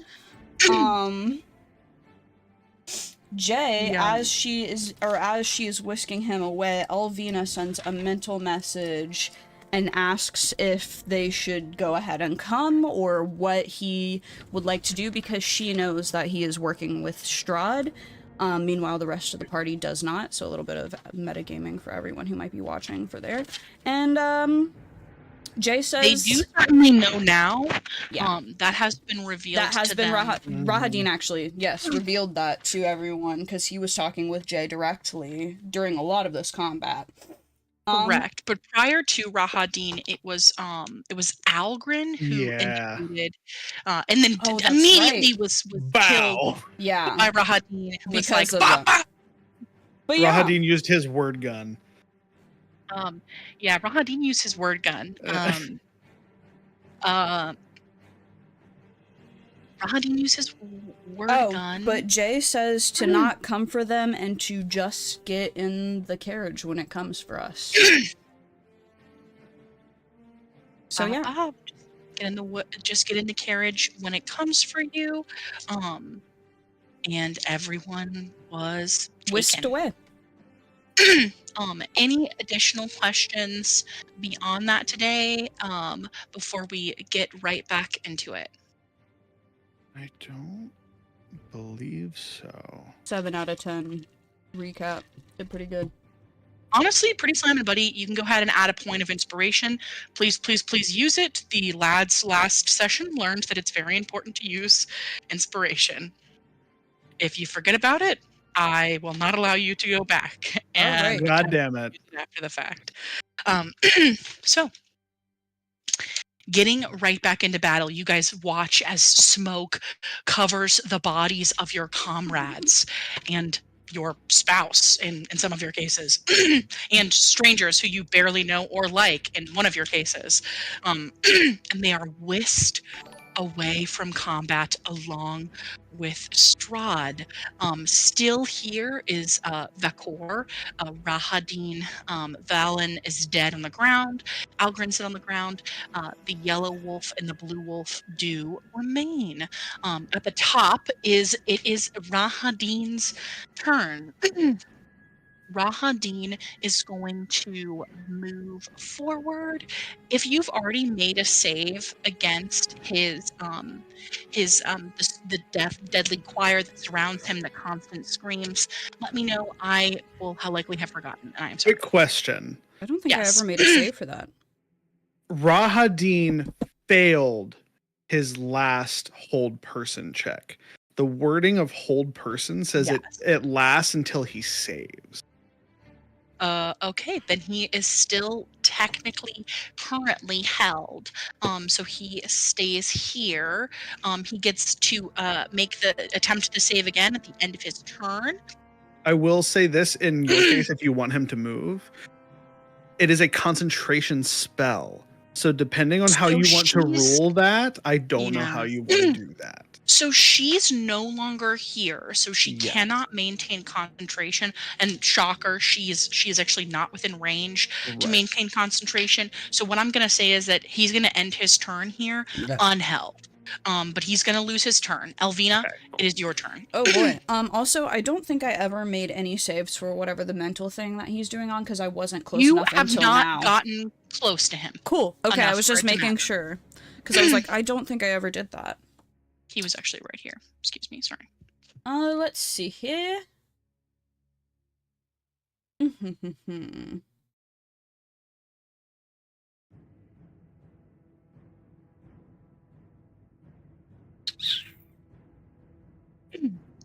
Oh God. So bad. So bad. Yeah, 3v4. It's never good, David. Dude, this whole thing. I mean, I could probably one-shot this wolf next to me. I still have Moonbeam up. Can I try and cast... And a spiritual weapon. I want to try to cast Detect Thoughts on Rahadin. Ooh. You certainly can.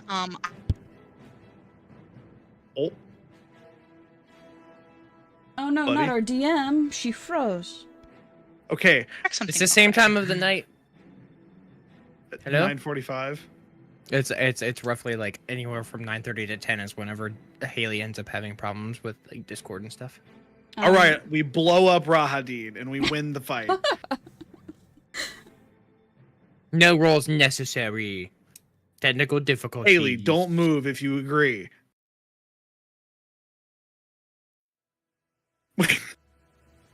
Our poor buddy is just froze. Buddy dead. Honestly, wouldn't be surprised if slaps. Sorry. I feel like I'm in an old school game. Give her a second. Oh, did there? That's my jam though, dude. Hello. Hello. So we win automatically because you didn't move? Got it. Yes, I was moving. Yes, I did move. No one automatically blows up Rahadin. I don't know. It didn't happen. Blows up pancakes with mind. I blow up Rahadin with my mind. But yeah, I would like to cast... Oh, holding. Oh, no, go ahead. I would like to cast Detect Thoughts, so he'll have to make a Wisdom saving throw of 13. a wisdom saving throw of 13. 18. That is a 3. Ooh. So then he also... I need my dice, and I left them all the way over here. Hold on, briefly. How could you? I know, I was not prepared to be on Alan's computer. Reach. So... I can focus my mind on any creature that I can see within 30 feet. 5, 10, 15, 20. Yeah, he's within 30 feet. Speaking English. So initially, I learned surface thoughts of the creature, what is most on its mind at that moment. As an action, I can shift my stuff. I'm just making sure there's not, like... Okay. And then I think it's, like, 4d6 damage? Yeah. Detect thoughts? Oh, no, it's not. Never mind. I'm looking at dissonant whispers. My bad. Yeah, no, I think detect thoughts without the saving throw is like surface level, but you can also dig deeper if he fails a save. Yeah, so I can learn surface level. If I probe deeper on the target, must make a wisdom throw. So I gain insight to its reasoning, its emotional state, and something that looms large in its mind, such as something it worries over, loves, or hates. If it succeeds, the spell ends. Either way, the target knows that you are probing into its mind, and unless you shift your attention to another creature's thought, creature can use its action to turn, or on its turn, to make an intelligence check contested by your intelligence check. If it succeeds, the spell ends. Okay. As you attempt to read his mind, you are greeted by a cold sensation. One of ice and snow. There are no thoughts there within his mind. Only a command. Destroy them.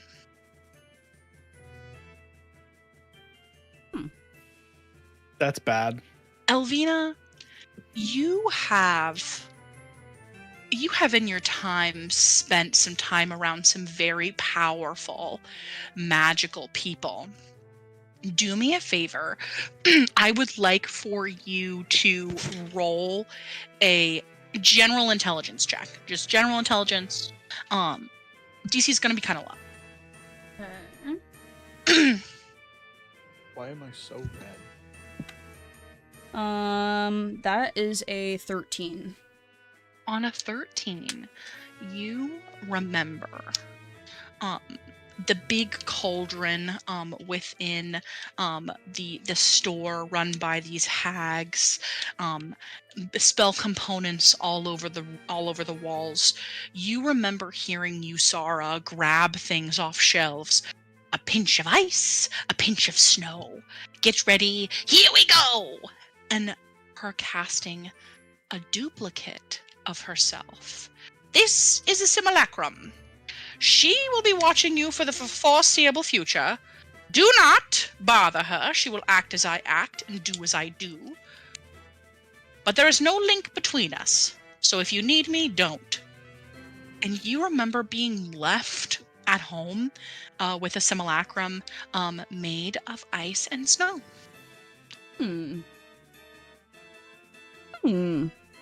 You have a feeling that this creature is, in fact, not the real Rahadin. This is a simulacrum. Which is maybe why this creature is so keen on dying. And why his heavy-hitting spells he has not recast. Is that your turn? Yeah. Okay, cool. Aeolus, it is your turn. Alright. We're gonna level 2 guiding bolt this bitch Rahadin. Perfect. Rahadin. Using my last level 2 spell slot to do so. It is so weird as a dungeon master to go from one session where the vibes are one thing and to go to this session where the vibes are different. Crazy. Yeah. Oh, buddy, that's a natural 20. That is gonna hit. Shockingly. Spicy. So critical damage is done to this individual at this current moment.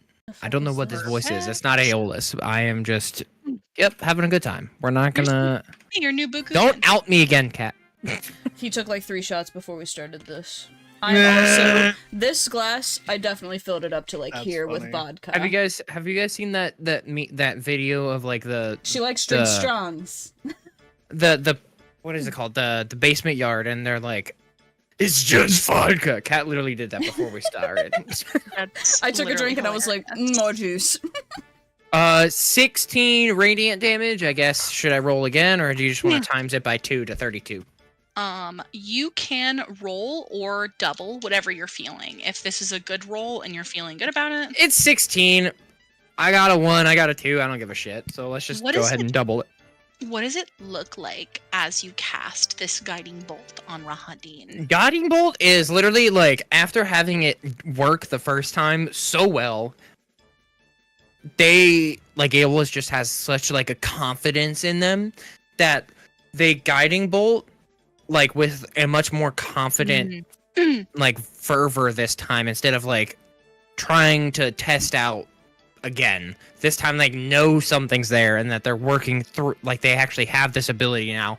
And they, as they do this, in their mind they intentionally pray, thank you to whatever, like this entity that has given me this ability. Deific entity for this ability. Yes. Lizard King. Much appreciated. Lizard King!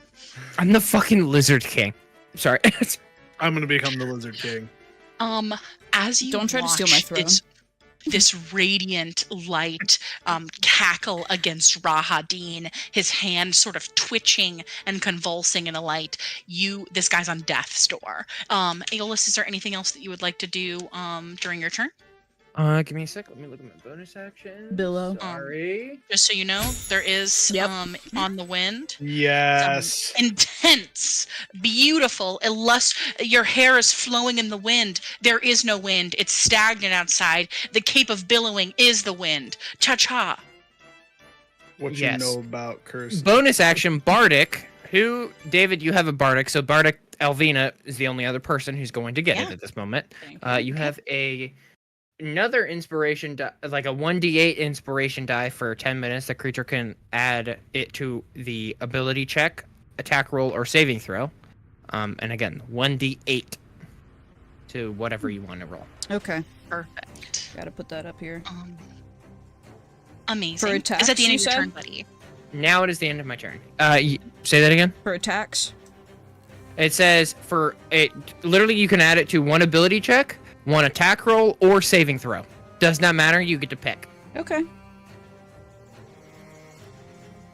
And that will effectively end my turn. I had to make a note. Make those notes. Yeah. Notes are important. That's how I did such a good recap. Hey, who'd have thought? Taking notes. I was like, at first, I'm like, is Oh, wow. Haley DMing? What's going on? It's so annoying.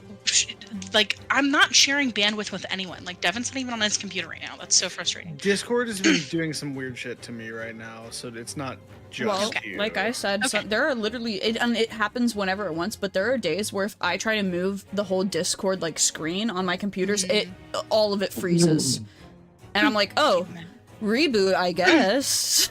FedEx was fucking up on me today. It was pissing me off. That's so annoying. Jaren, it is your turn. I'm going to, with my action and my bonus action, I'm going to take that, with my bonus action, I'm going to take those swirling blades of moonlight from my spiritual weapon and attack Rahadin. Make that attack. Perfect. I assume a 22 hits. A 22 hits. Okay. He will take... It technically is not an instant critical though, because he's no longer held. Just in case you were hitting him with the crit hit. No. That's gonna be, what is my addition? Is it +4? My apologies. +4. That's 11 points of radiant damage. How do you want to do this? Fucking tits McGee. Just with one hand, I fully extend those blades, those spinning blades of like, it almost looks like two crescent moons just kind of like swirling next to each other as they just slice through his body. And then with my action, I'm going to reach back with my other hand and move the moonbeam over to Big Wolf number 2, and snarl in his direction. I think I can move. Oh, I can't move it. I think. Hold on. Let me try to grab. Nope. Odd. It is on the bottom right corner of the werewolf. Okay. Bottom right corner of the werewolf. I will do a little illustration for you. Yes. And then it makes a Constitution saving throw. Okay. That's an 8. The con save is 15. Fails, takes 3d10 radiant damage, and drops to their original form if they are a shape changer. Ooh. They are a shape changer. Got it. They are going to drop to their original form. For legal reasons, it is a woman, but we are going to put Valen in this place here. You see a beautiful, pale woman with bright red hair, completely naked, stark naked. She's kind of built like a Mack truck. She's very, very lean and very tall, and she looks up at you and she scowls. Built from like the a ground. brick shit house. I just kind of growl in her direction as the moonbeam reveals her true form and takes 23 points of radiant damage. Ooh. Yeah. She does not look good. Fantastic. And I think Jaren, is that the end of your turn? That's my turn. Rahadin is half, or the clone of Rahadin. is dead. Big dead. Yeah. Rahadin, him is super huge dead. Next up is the yellow wolf. He is going to attempt to do a chompa on your arm, Elvina. Ouch. Does a 16 hit? Yes. I think I think you have a 14. Okay. He is going to deal 13 points of piercing damage. Make a strength saving throw, please. DC's 13. Don't forget, if it's a shit throw, you can add the 1d8. Or you can re-roll. You do have inspiration. What'd you say the Yeah, DC true. was? 13. I got a 17. Okay. You do not get dragged to the ground. Woo. That is the end of the yellow wolf's turn. It is now the blue wolf's turn. No damage? Yeah, he dealt you 13 points of piercing okay. damage. My bad. Missed that. It is now the blue wolf's turn. He is going to continue running the fuck away. What a pussy bitch. He's gonna actually, I think he's gonna get far enough away that he's no longer on the map. So we're gonna move him out of the turn order. I know you can kind of see him residually. Mind your business. And it is now Zulakia's turn. Who's that bitch? You Name that bitch. Coming, moving silently, rolling her feet over the leaves, approaching from the outside. A woman. She is wearing form-fitting leather, and she has beautiful dark curly hair. Her skin is the color of like freshly stained mahogany. It's very beautiful. She's got incredibly soft features. Her face is very round. She has a very round nose, and her eyes are like the color of chestnuts. She is quite a petite woman who stalks out from the trees.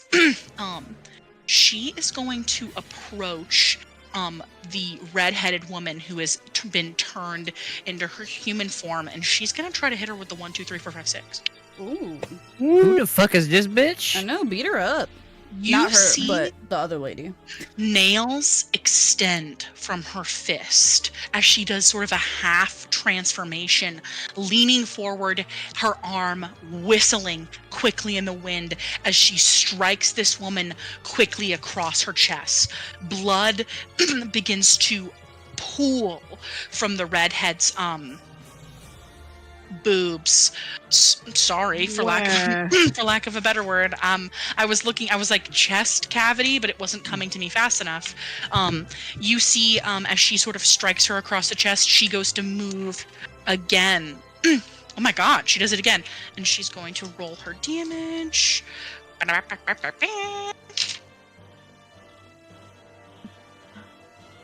10, 15, 18. She does 18 points of damage total as she moves to strike her. The redhead looks at her and spits on her face as she says, "You're a traitor." Fucking hot. Zulukia looks at her and says, "You are a traitor when you turned in a meal."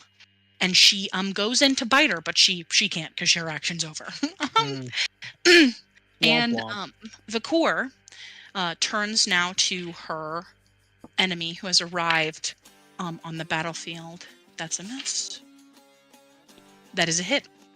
And she leans in to punch her right in the face. She does some damage. You see Zulukia sort of eats this on the face. And a little bit of blood begins to dribble down her cheek, and she sort of smiles, sort of greeting it. Elvina, it's your turn. I still have this dog in front of me. Also, I absolutely fucking love this music. Slaps. I'm just gonna cast some Shocking Grasp and reach out and freaking punch this wolf across the face in front of me. This is Bardcore of what? What is this actual song? I know this actual song. Does an 18 hit? An 18 does hit. Cool. So that's just 2d8 damage. And where's my other one? There it is. I think. It's just out of Tartarus. Oh, I think it's Hades. I'm gonna have a Jamaican accent for Zulukia because she's supposed to. If it's really bad, I'm gonna drop it. That's 8 points of damage. 8 points of lightning damage to the wolf in front of me, Miss Yellow. The wolf in front of you goes down. Oh, nice. What does it look like as you strike this wolf? She just charged her hand up with some electric energy and just punched it right across the snout. Hadouken! You punch this dog so hard across its nose with this lightning bolt, it burns its face. You smell burnt like hair, almost like how it smells when you're sort of flat ironing your hair, for lack of a better comparison, and it smells like meat. As this wolf drops to the ground, dead. Aeolus, in the schnoz. it is your Bad turn. dog. All right, I'm gonna move. That's what Elvina says. As it falls 10, down. 15, 20, 25, 30. You really straight up just. Yep. Yeah, An 30 feet is my absolute bonk. full movement, because I have not taken damage, so if I take damage, it's okay. Good for you, Take Rob. some We damage. are... Elvina shocks him as best. Alvina curb stomps him into the fucking ground. You Shocks said him no in the ass. damage? I was hoping I could get him within the 5 feet. Wait, 5... Okay, We're this all music- jamming. Dude, this music's going hard. Yeah. The energy here is much different than. by the way, I miscounted. It is a I can wild actually, thing to I do, can isn't it? Like, actively split get sessions, within oh, 5. dude. Ignore that. That was an accidental roll. I miscounted. I can actually get within 5 feet. Okay. I am going to cast Word of Radiance Ooh, yeah. Oh yeah. on fucking what's the person's name? Bakor. Her name is Bakor. Bakor. cast Word of Radiance, and they need to make a con save. Okay. That is a 13 total. Damn. She succeeds. Okay. Does she take any damage even after succeeding by chance? It doesn't specify. That's weird. Then if it does not indicate, then generally it's because they do not take damage. Fuck. Yep, that's how that goes. It's similar to Sacred Flame. All right. Cleric cantrips be like. All right. Alrighty. Unsettling words as a bonus action, baby. Bardic gone. Bonus action. Bonus action. Alrighty, and then what happens here, friendo? Give me a second, and I will tell you. I have to roll first.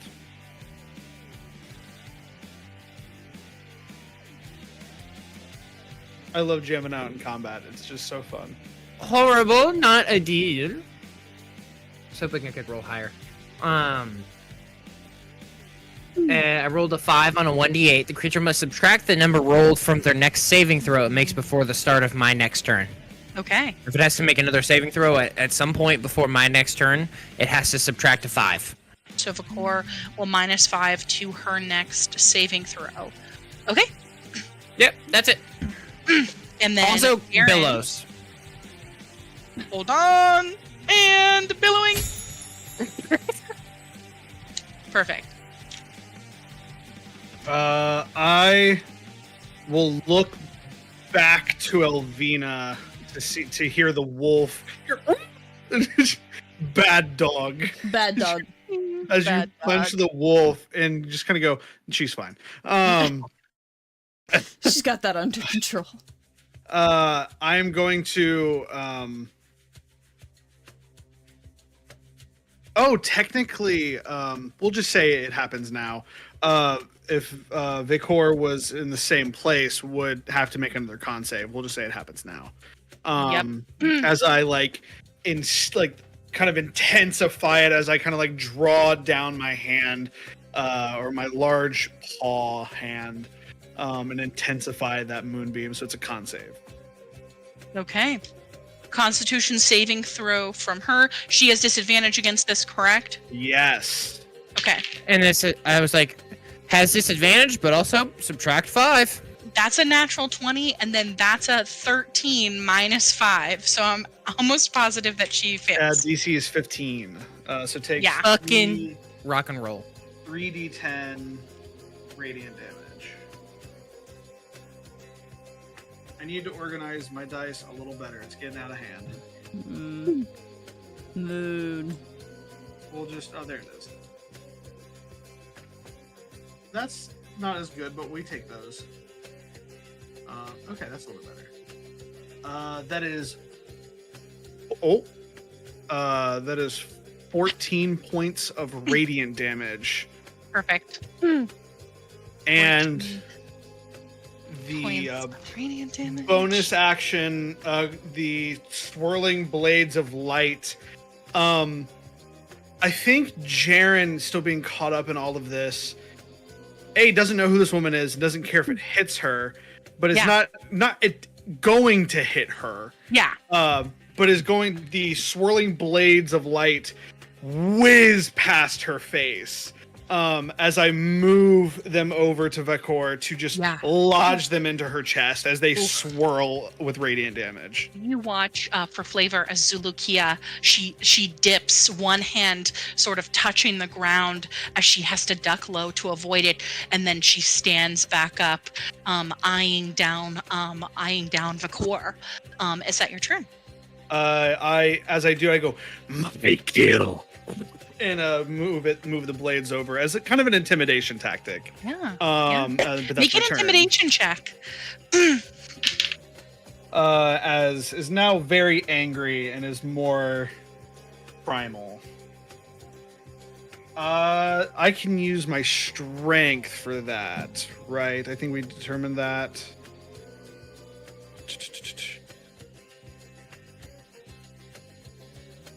15. Muted. Wow, holy shit. Yes, as I growl that in her direction and the blades whiz by her face, that's my turn. Did I deal damage to Vakor? I did not. She lowers her head, looking at you sort of as she's sort of slightly on the ground, and you look down at her nails and they're black and extending from her hand. You see hair on her hand as she is sort of mid-transformation. And then that would deal 11 points of radiant damage to Vakor. My god. Vakor is on death's door. I am angry. My wife is... I just got her back. And now she's gone. Someone I've been lied to, and I now think I have an inkling that someone knew that they were a traitor. I think we had determined that. Like, I don't know if I incited you. Oh, yeah. I think our whole party now knows that Jay is a traitor. And I knew that, but I don't remember if I knew that you knew he was. I don't remember if I think there was... I couldn't remember. Elvina didn't really tell anyone that she knew that Jay was who he was. I thought I had incited that, but I may have just wanted to. Yeah. I think we were in combat or something. I think after a session, I was like, guys. Okay, that's my turn, as I am just perfect enraged. Amazing. Zulukia pushes herself up off the ground, and she goes and she is looking at Vakor, and she says to her, "You know you ain't nothing to me, and I'll kill you where you stand." And she goes to uppercut her. She misses on her first. Comes back with her nails, and she is able to strike her across the face. Wow. And she does a pretty impressive amount of damage, but not enough to take down Vakor. Elvina! And she looks at her and she says, "I know what you did, and I am holding grudges," as she talks to her in Haley's worst Jamaican accent. It is Vakor's turn. She is going to move. She cannot take another moonbeam hit and make it. She is going to move. Does she move right on top of the spiritual weapon? On their turn, they would have to make a con save. She is going to make a con save. She does not fail her con save. Does not fail? She does fail her con save because she rolls with disadvantage. Okay, cool. That's going to be... one more. Oh, that's the wrong dice. Yeah, that's straight vodka. We love it. It's just vodka. There's a little bit of a berry flavor in there, but it's not a lot. 15 points of radiant damage. How do you want to do this? What does it look like? Oh my god. Whew. I'm eviscerating this battlefield. Dude, Moonbeam, OP as fuck. It's such a good... powerful. It's also, I think, very thematic. I think fits with what has happened. Like my god is right there now for the first time in this land. This spell is mega charged. Jaren sends her to see God with Moonbeam. That's the most recent note that I just made. Just fully I don't think I would fully turn her to ash. But I think I would see where it gets to the point where she is no longer going to be able to move, and I cut it away. Hi, kitty.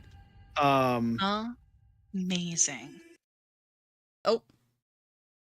Goodbye. Bye, music. I love how it was like, oh, I know. leave. It's announcing it's leaving. Oh, gone. Like, oh, I'm gone. Perfect. She is now dead. This redhead Vakor, in her naked body on the ground. Woof. As she lays there dead, you look over at the woman called Zulukia. She's wearing a form-fitting leather outfit that allows for ease of movement. She has some subtle silver accents which catch on the light, and she's got a dark cloak, sort of short, draped over her shoulders. as she looks at you. She is very, very clearly a werewolf. Mm-hmm. In Skyrim, sorry. Yeah, Skyrim. I am a werewolf in Skyrim. The woof. I am on all fours, hunched over in my armor, and I recall my spirit because it's still up for like another 50 seconds or something, or something like that. And I recall it just as it's like kind of hovering above my one claw, like a 3-point stance, and it just hovers and spins in my hand. Alvina's a tad bit worried because she knows that Jaren's probably going to be a little bit pissed. Just like, oh no, he's ramped up. Oh no. She's like, man, I knew that something was gonna go down, and I gave no warning, and here we are. Oh, is very, very mad, and is just like holding this stance at her, growling. I think the eyes start to flicker in it. I don't think they would see it, but the eyes start to flicker out of that silvery translucent to that shimmering blue coloration that comes from a bit of a darker place. And is just not saying anything and is like trying with everything he can to not attack. But really wants to. Yeah. And Aeolus is right there and may not care if he gets hit, if they get hit. Wait, so you want to attack this new lady, right? Doing. Or is it me? Both. Kill. Zulukia in the air. It depends. Zulukia tenses her shoulders and she lowers her head, and she also takes a you hear in the back of her throat. But she does step back away from Aeolus. Aeolus, if you want to take an opportunity attack against her, you can choose to if you would like. Bonk. Also, spiritual weapon. Okay. Attack. Okay. Aeolus wouldn't take an opportunity attack, especially since they just killed the person that they were fighting. They would want to try to talk. Like, that would be their first thought, first, because any evil monster, they're fucking up. But they have to discern that for themselves. They're not just going to assume that every monster they encounter is evil. Yeah. What do you say to Zulukia? Honestly, at this point, they would be exhausted from having tried, all of these new things that weren't inherently in them before now. So they would just say, friendly? As in, a question, friendly? I hope so. Are you friendly back? I think Alvina is going to take a spare cloak that she no longer wears because she has her new one out of her bag and cover up Algren, because as much as they seem to have not been on the same side, they were partners at one point in time. She did have a little bit of trust and respect for the Vistani, so she covers up his body out of respect until they can do something better for him. And she's also going to be like, listen, we just got out of one battle, guys. I don't think that we should start up another one. She seemed to have helped us out. Let's all calm down and take a deep breath. Half of our party's fucking gone. I have barely helped you here. Okay, so you'd rather us be an enemy than a friend? No. Said I understand your trepidation, but I promise I'm no foe to ya. Galvina is slowly going to tentatively reach out and touch Jaren's shoulder. I think the moment you touch him, I am almost in your face. Spit leaves my nose as I snarl, and I kind of just pull back. Bad doggy breath. It is bad. It tastes like live human. Elvina's just gonna calmly be like, listen, I think you need to take a second. How about you and I go take care of one's friend and give him a proper, respectful laying to rest, and then we should come back and revisit everything that's just happened. I think I look at that is a healthy thing to do. And Jaren ain't healthy, buddy. I don't be healthy right now. Yeah, don't be mad. Be healthy. Yeah. No, I think Jaren's an alcoholic. It's not even alcoholism that's the problem. This is like full trauma response, I think. Yeah. And snarls and doesn't go to like bite you or anything, but it's just like you touched me in this place, I'm gonna get in your face as an instinct, not as a threat, but as an instinct, and kind of pulls back, tries to calm himself, but only can feel, I think, goes to look for Hope and does not find her, and has to redirect that rage towards the one last werewolf who is here. And I'm going to begin walking up behind Aeolus with my spiritual weapon at my side in a very, like, I'm going to say, "Stop talking. Who are you?" And I'm going to begin spinning the blades in my hand. She's gonna take some steps back, away from you as she sort of hunches herself lower, both prepared to run and obviously in an attempt to appear kind of submissive like a dog. She says, "You walk through these woods like prey and hunted, but you're unaware of who I am. My name is Zulu Kia, and I am not your enemy. So put down your face." Well, if you're not our enemy, are you going to fight with us then? Depends on whether or not your friend can control his temper. Well, I'm trying to get it under control. Jaren! Jaren, go chase down the blue wolf. Jaren, go chase down the blue wolf if you fucking need. If I'm starting to take on your accent. Give me a minute. I apologize. Holy shit. I do that all the time. It's so hard. It's super bad, so I'm It's sorry super about bad that not to pick up. It's super bad. I'm sorry about that now. But Alvina does like shout, All right, like, I Jaren! found it. We're good. I'll say, Jaren, if you absolutely need to kill something, chase after the blue wolf that just left, scurrying and running about. This one seems to be available to talk. Anger will only either kill a potential enemy that could help us. But if you need to do something, go hunting. To get the anger out of your system so you can take a moment, breathe. I think Jaren takes the moment of...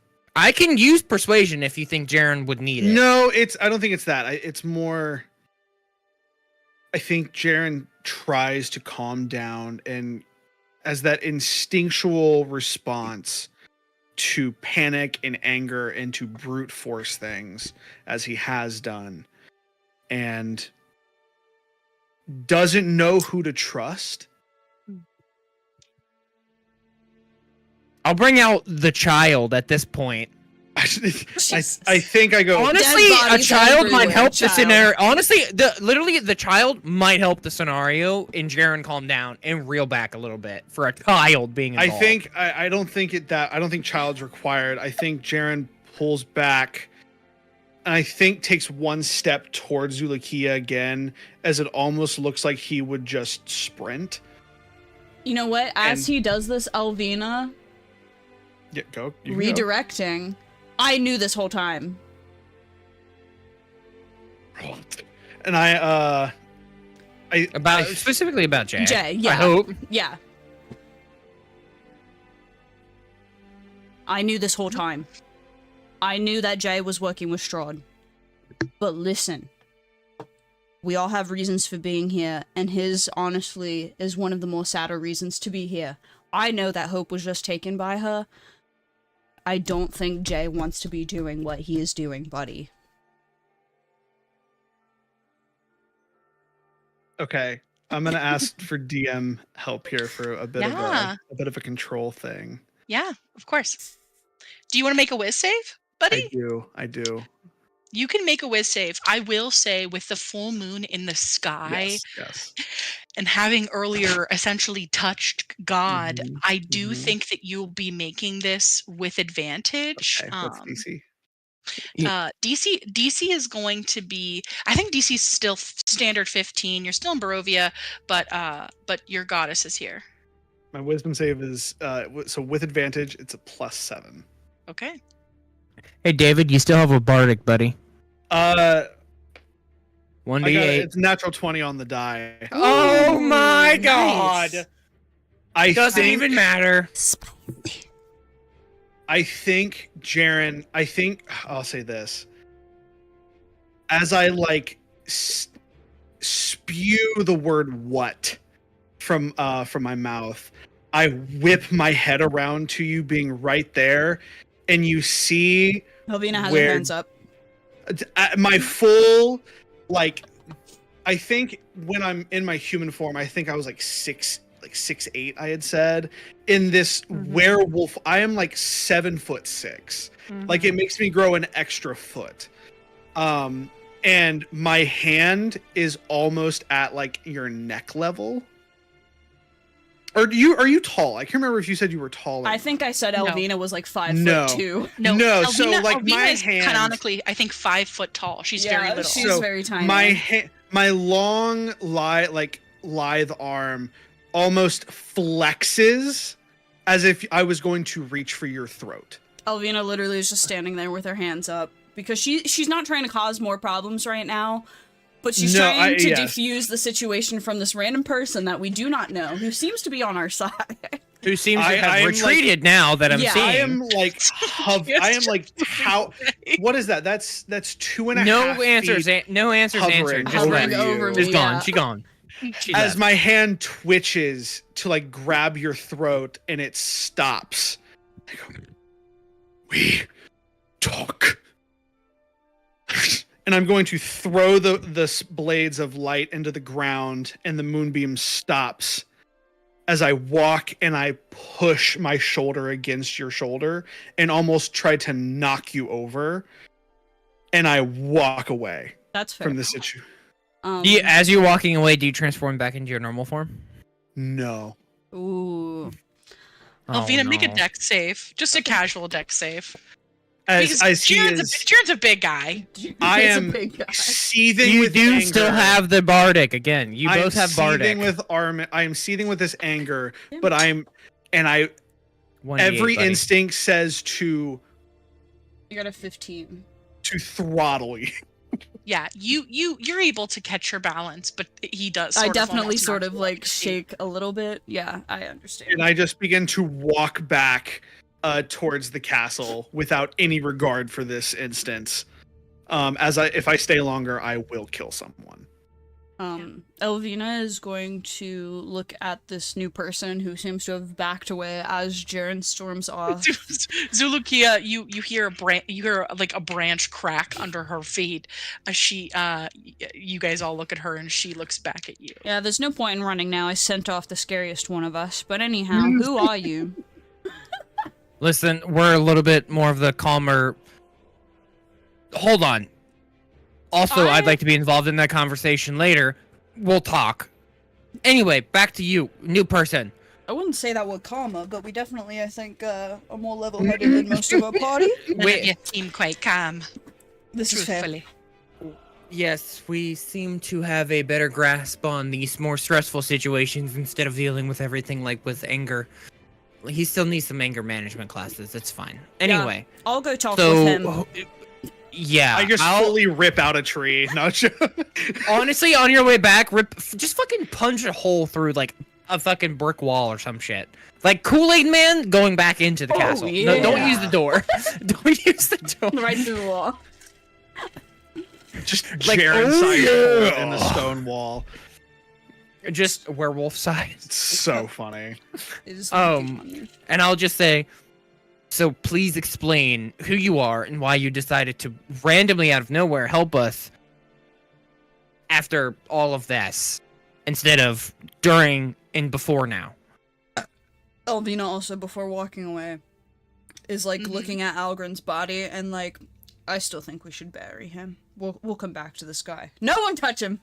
And like goes to follow Jaren towards Stop it! Towards the castle. My name is Zulukia Toscano. I've been following you for a while.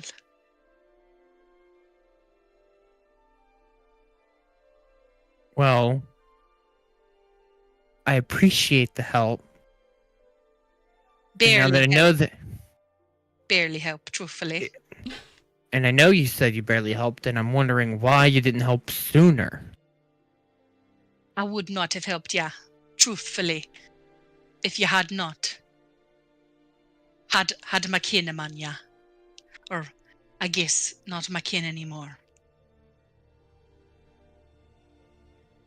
So I assume the people who have died are your kin, so you were a part of them? Not the redhead here on the ground. But yeah, she nods to the man with the beaded dreads. That's my brother. Dare. Oof. Well, I'm sorry. I hope that didn't upset you. No, may he rest in peace. Rest in piss. May he Won't rest be in missed. So, I'll be right back. I'm gonna get another. why did you decide to? Just overall confused. Not truthfully helping ya, to be fair. Just here to kill them. Now that the Rahadin gone, had to come and help ya. Not help ya, mostly here to kill them. You know what I mean? So Sure. why? But why? So like I'm just all confused. If you were kin and that was your brother, what happened? I'm sorry. Like you're saying, you're following us for a while. This is all very confusing to me. And I just need an explanation that if you've been following us for a while, have you been wanting to kill us? Have you been No. waiting for this to happen? I've been watching ya closely. To see what you do, mostly. Learn ya. Just for yourself, or are you following someone in particular? No, not for myself. At first. So for who? Make a persuasion check. You don't want me to make those, buddy. I do, actually. Make a persuasion check. Oh, okay. Does a 23 work? A 23 does work. I've been following ya for a while because I got to serve the leader. Kiri. Kiri. What? I'm sorry. Who's R.I.P. Kiri and who she's the leader of? I had a fish named Kiri. He passed away. Sorry. Kiri is definitely not a she. Sadly. They, my bad. Kiri is a man. Or at least he thinks he is. Mostly a boy. He is you see that mountain there, and she points up behind you to the mountain that sort of frames. Is it the same mountain that? Yeah, it's Mount Bartok that she's pointing to. So Elvina watched the corpses walk off of. No, that was that was back at the castle. I was like, that was Kaven. That was at the cliffside where Ravenloft is. The mountain that she's pointing to, the moon sort of silhouettes gently. You would all know that to be Mount Bartok. Okay. You see that there, that mountain there? Well, me and my kin, we used to run it. I used to. Back when people with heads on was in charge, yeah. Not no more. Truthfully, even Skennis was not the best, ja, but at least we had some kind of peace. Not no more. So it sounds like there's fighting among the werewolves? You could say that. Mostly killing among the werewolves. We don't fight often, but when we do, usually... She looks at the ground. Usually some of us die. Cheer. Well, I'm sorry that some of you die. So... I came here because this was the only opportunity to see my brother die. And to kill Vakur. Not because I was trying to help ya. Not to give you the wrong impression. Simply just don't like Vakur. Family drama. From what I can tell. Yeah.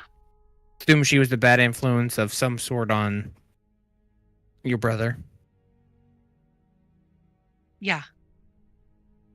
Sometimes you find women, sometimes they find you. Sometimes they make you do things that you should not. And he should have had the discernment to know better. But now he's dead. So hopefully he's learned his lesson. So you do you or do you not follow the lady? Strahd. I'm just gonna say it. I'm just a fucking Voldemort. Oh, my person's not even here, so I'm just peanut gallery. She looks around in the trees and says, I don't follow no one, chair. I only follow Emil. Who is that? No, so you don't follow Kiri, but now you follow Emil. Who's the Emil?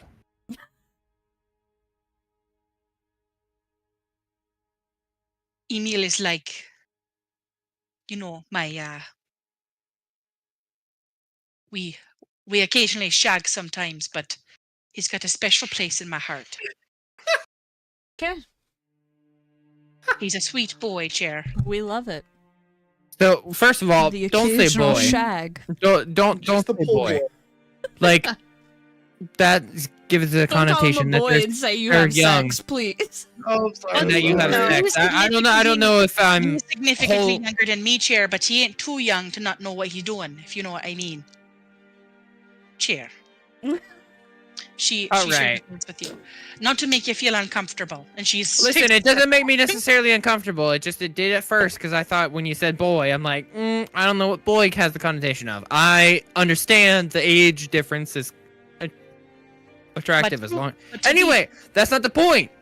So who is Emil? Is Emil another werewolf, like person, like IRL, like on Earth, not deity? You don't know a lot of lycanthrope, do you, chair? No deity named Emil. Listen, I'm not religious, so I don't know a lot of religious entities. You swing spells like you're a religious man, chair. I watched ya. I see God's hand over you right now.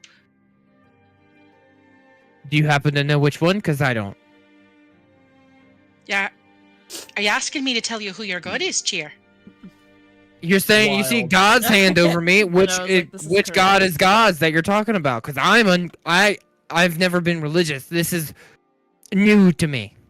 I can't see the whole arm of God, chair, just the hand of God on ya. I see it covering ya. There's somebody out there trying to keep you safe. At least you know that. All right. Anyway, it's not the point. I don't even know where to start. I'm trying to like give like enough time because I can't just like. I assume you're wanting to get back to whatever you're wanting to do because I'm like I would say I could try to get you to back to this castle which is safe from like things, but that just means I don't even know. Like I don't want to force you to do something that you're not willing to do, but also I need answers to questions that I don't even think I have right now in my mind, and I don't know how to relay Take a those. deep breath, Chad. Take a deep breath. She hands you a flask. Take a deep We breath. love it. Breathe Listen, deep. I greatly appreciate, but this I would be wasted on me, and I don't want you to waste good alcohol. Fair enough. She tosses it back. I've been following your chair because old Skinner has told me to watch ya. Not specifically you, but their lycanthrope that you travel with, yeah. The one with anger issues, yes, I know. A lot of lycanthropes seem to be interested in him I think currently. it's justified. You're always angry, and you have been since day one, motherfucker. It ain't justified for shit. It doesn't go away. It doesn't go away. I know. Anger management Pause. therapy is about to fucking start. I'm about to be your therapist. No. You're How godly. How about no? I'll be Freaky no. Listen, Dutch. listen. I'll be your therapist. You be my religious guide. It's fine. Alvina is Jaren's therapist, thank you. She has officially taken that job a long time ago, I feel like. Old Skinner told me to watch In a the- way. Yeah, but you just betrayed his trust, motherfucker, and a therapist That's why shouldn't do she's that. going to talk to him now. It's gonna be All good. right, I was like, if you want to cut to them, because I'm like, I don't know how I would get Yeah, this you, person to. you and Zulukia, I mean, she's being pretty earnest with you. You did a great effort in persuading her that you weren't trying to hurt her, at least.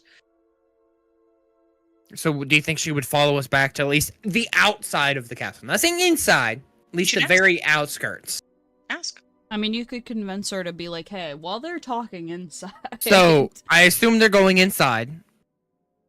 Would you at least come back to where it's semi-safe? To where there's not going to be any undead approaching because of things.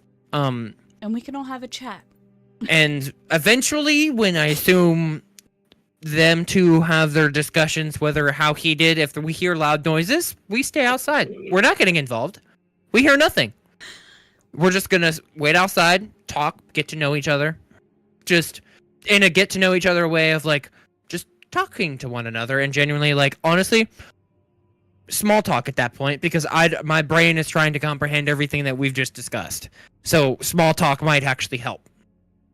We're gonna trade stories back and forth, me and you. Yes. Outside on the steps. If you need to be a little further away, whatever. I will, as a warning, be bringing out a child. Pay no mind. They are adorable, but watch your possessions. She's just here. Don't worry. You're gonna bring out a child. Well, we gotta sit around a fire, sing kumbaya. No, listen. She's been here for I have a thing. She's protected whenever we're about to get into combat. I don't want her hurt. She's in this. Holds up willingly. Like a rattler. And then I'm like, at this point, I just basically bring nondescript Pokeball sound, not TM, or coming out of this Pokeball, and lands in my arms. And then I put her on my shoulders, and she's like holding onto my horns. 99 bottles of 99 bottles of.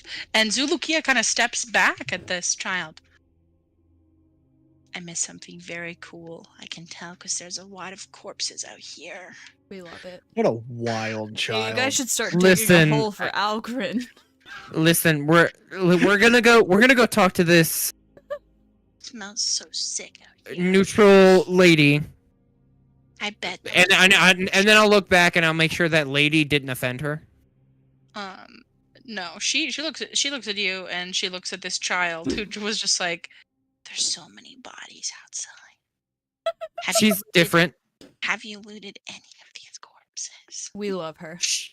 Listen, you'll get your opportunity later. Anyway, let's go talk. Okay, you can do them all but this one. Cut to Elvina and thank God, because I was dying. I'm like, I don't know what question. Can we have the castle map back on Curse of Strahd? On the Roll20? Yeah. Yeah, I can take you to the castle. I may not put Zulukia on there, but she'll be there. Okay. Yeah, we're just outside, guys. It's fine. Spirit. We just basically now live on this map. I'll just keep it permanently up. Right, just right here. Yeah, no, this is a good base of operations. Drax, let's be honest, guys. Drax not here. Bye.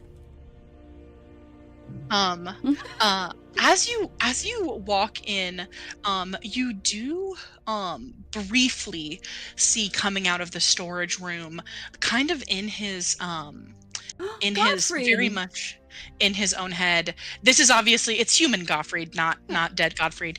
But oh my God, you're dead again. You see Gottfried, so awful, man. His eyes are kind of puffy as he is, grabbing a bunch of blankets, unawares to the combat that went on outside, but he sort of continues his ascent upstairs until he's out of sight. Okay. So I guess while Jaren is there, I'm assuming he's pacing.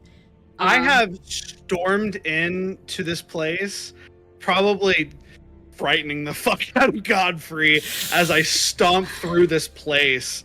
And you would actually hear, because I have a long stride, so I probably took off at a very fast pace to get here. I'm in the kitchen in the back, and you hear. You'll have to give me control of Elvina if we move characters on here again. Yeah, I should do that. I'm in the kitchen over here. Sorry. You hear, and you would actually see in that like little left part of the wall where the opening is. You should move it. you would hear, thank you, buddy. Just in a deep growl of fuck, as you just see a chair go flying through the room as it crashes against the wall before you enter the room, and just a very exerted Jaren, who is currently facing away from you. I don't know if he knows you're there yet, or I say he does, but he does not announce it. He is just like deep breathing, trying to calm down. He has broken a couple things in this room before you've even gotten in here. And his hand. Oh, I would say it would Hope's Hot be here? Or would you have taken that with her? You're muted. Hope did not get the chance to grab her cauldron. Yes. Her cauldron is still here. I am like it's a decent cauldron, isn't it? It's decent. She can command it to be like a small bowl, but she's not here. So I am like both large hands on the side of this gigantic cauldron, just like heaving in anger, trying to calm down. Elvina will slowly come into the room. She is not trying to alarm him, startle him, or anything. She doesn't want to be like his enemy. Yeah. Even though she has known the secret. And she's just gonna slowly take a seat at like dining table and be like, I know that you are upset. I know that you probably have a shit ton of questions for me. I will only answer what I am able to answer because I don't know the whole story myself, but I know that he is working for her under the illusion that she is going to be able to help him in some way.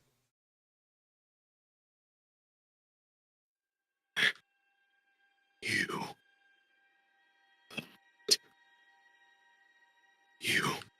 knew. I have only been trying to do what can benefit all of us in our party, and he is being controlled the same way that everyone in this fucking city is.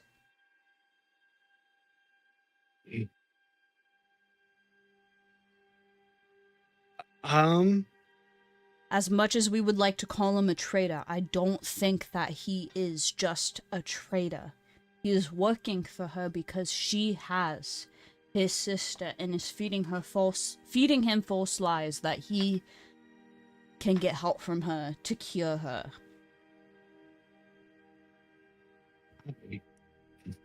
I think I'm going like my head kind of like not snaps, but like kind of shakes itself, and just I need you.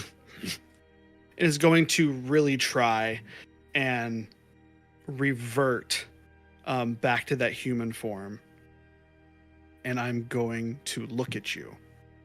And there is tears in my eyes. I was just about to say, I think that Elvina would also look at him with the same, like, emotional aspect, because they have. I feel like Elvina and Jaren have developed, like, a relationship in this whole campaign so far. But she also looks at him and, like, I have not wanted to keep a secret from you, and it has hurt me from this long, but I'm trying to help everyone in our party. You understand that, right? I don't know if I do, Elvina. I trusted you. And I've just been trying to do everything right by everyone in this party. By letting him...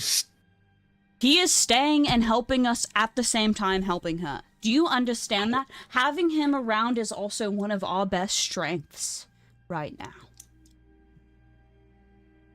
I saw him as some little kid.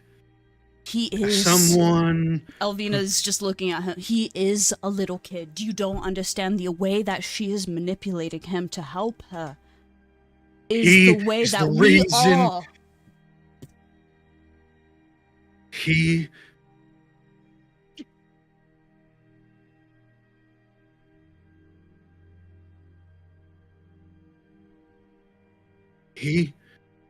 is the reason She is gone again. You heard how he talked. He does not care. I need to get the accent. He does not care He's only about any of us.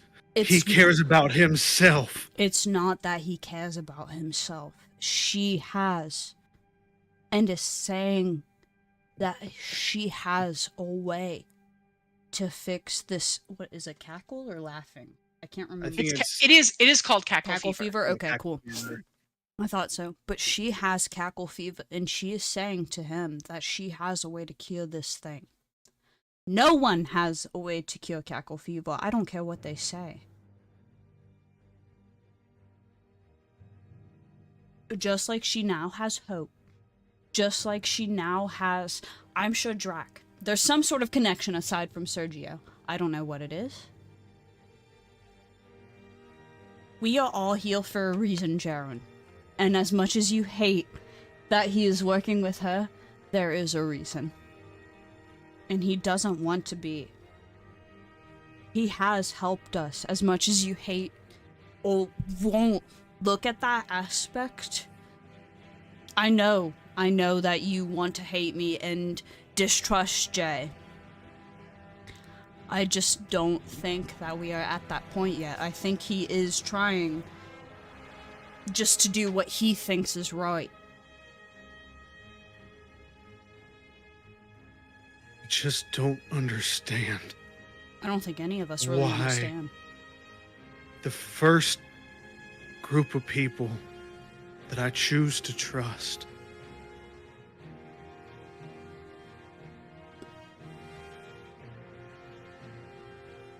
I blame you. I trusted you. I protected you. And you decided not to tell me a very vital piece of fucking evidence that some snake was among us. Sorry. Sorry. Jesus Christ.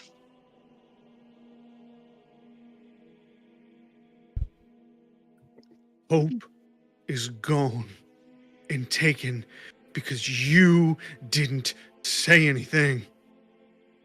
I don't know why you chose to make that decision.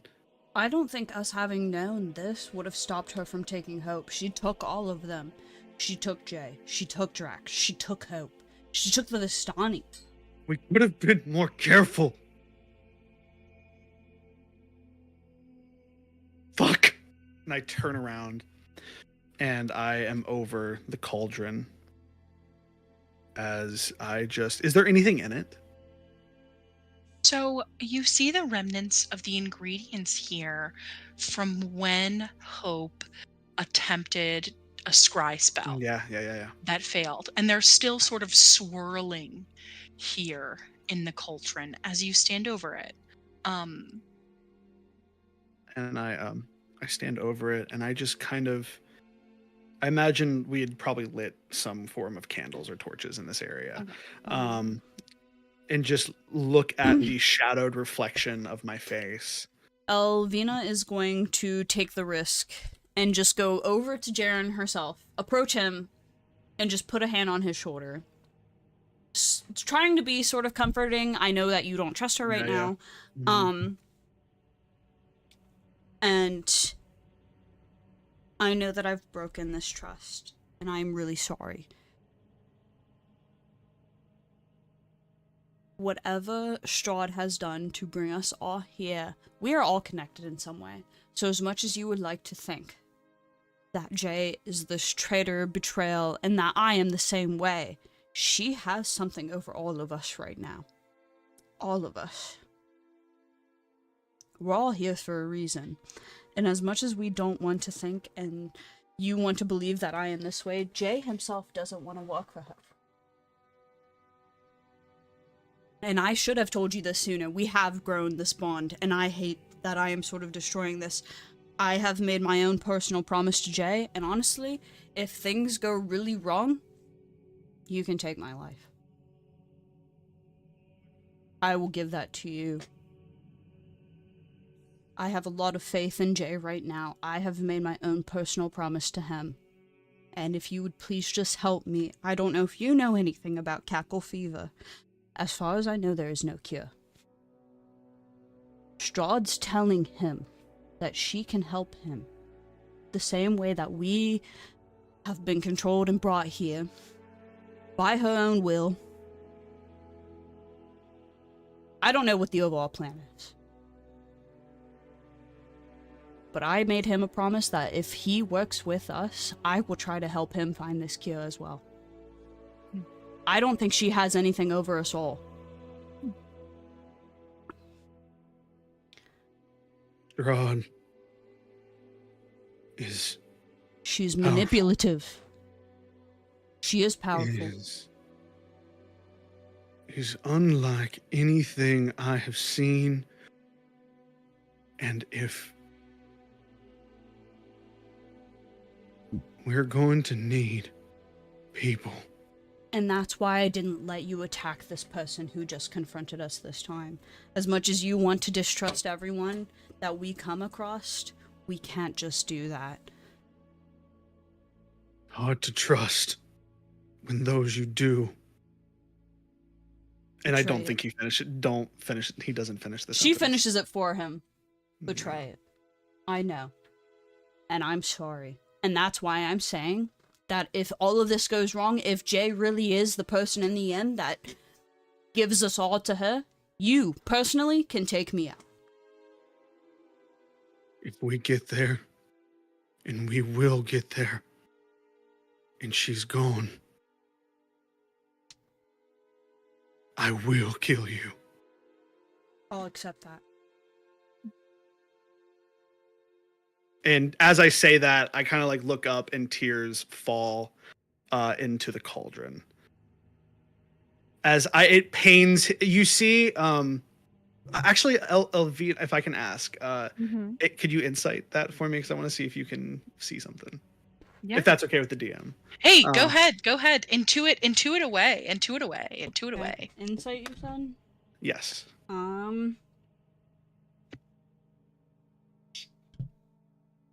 What does an 18 give me? I will kill you is so pained for him to say.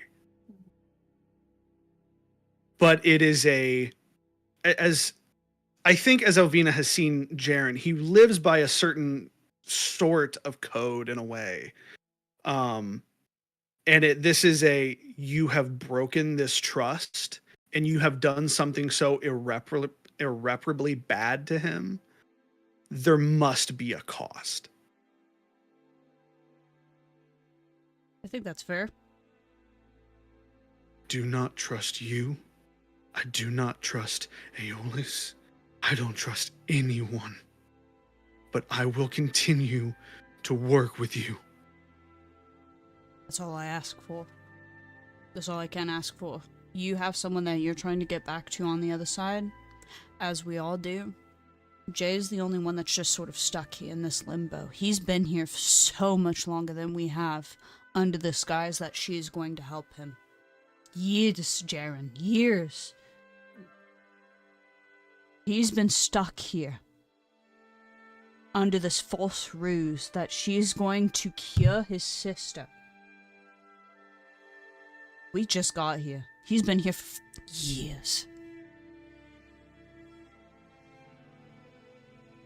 Jay has made his choices. It's fair. You have a point. You're not wrong. I'm not disagreeing with you on this. I'm in the same boat that you are. I don't know who to trust. You and I did build this sort of relationship, and I'm sorry to have broken that. But I'm just trying to get back to my family the same way that you are. And as much as I hate to say it, you do have one other person here that you know, personally. I have trusted no one this entire time. And even though I say that we have built this bond, and we have, I have not fully trusted you this whole time either, so here we are. Elvina, make a perception check, and then, so sorry, continue. No, you're good. I'll let you do the perception check first. I got a 22. A 22 is very good. Elvina, you are looking at Jaren, who I imagine is sort of staring straight ahead as tears begin to fall down his face, a sort of 1,000-mile stare. Elvina, as you briefly, at the corner of your eye, the reflection of the water sort of catches you as you see something green begin to sort of tertiarily glow in the water, like 2 green orbs at first. Can I point this out to Jaren? I look down. An additional set of orbs, sort of tertiarily adjacent, also begin to glow in the water. Before, Elvina, you see dark horns hurling down. The orbs you see suddenly become eyes, and dark brown human hair with a complexion of a human person, but a face almost exactly like someone that you know. Their bone structure, but with these gorgeous sort of glowing eyes. They begin to slowly appear in the pool. Jaren, you recognize Isabel's face as she begins to appear in the pool. And you see her sort of turn to someone beside herself as she says, "Mom, is everything okay?" And you see hope begin to form, her face coming through from the orbs of her eyes at her side. You see hope reaching over and grabbing Isabel's wrist.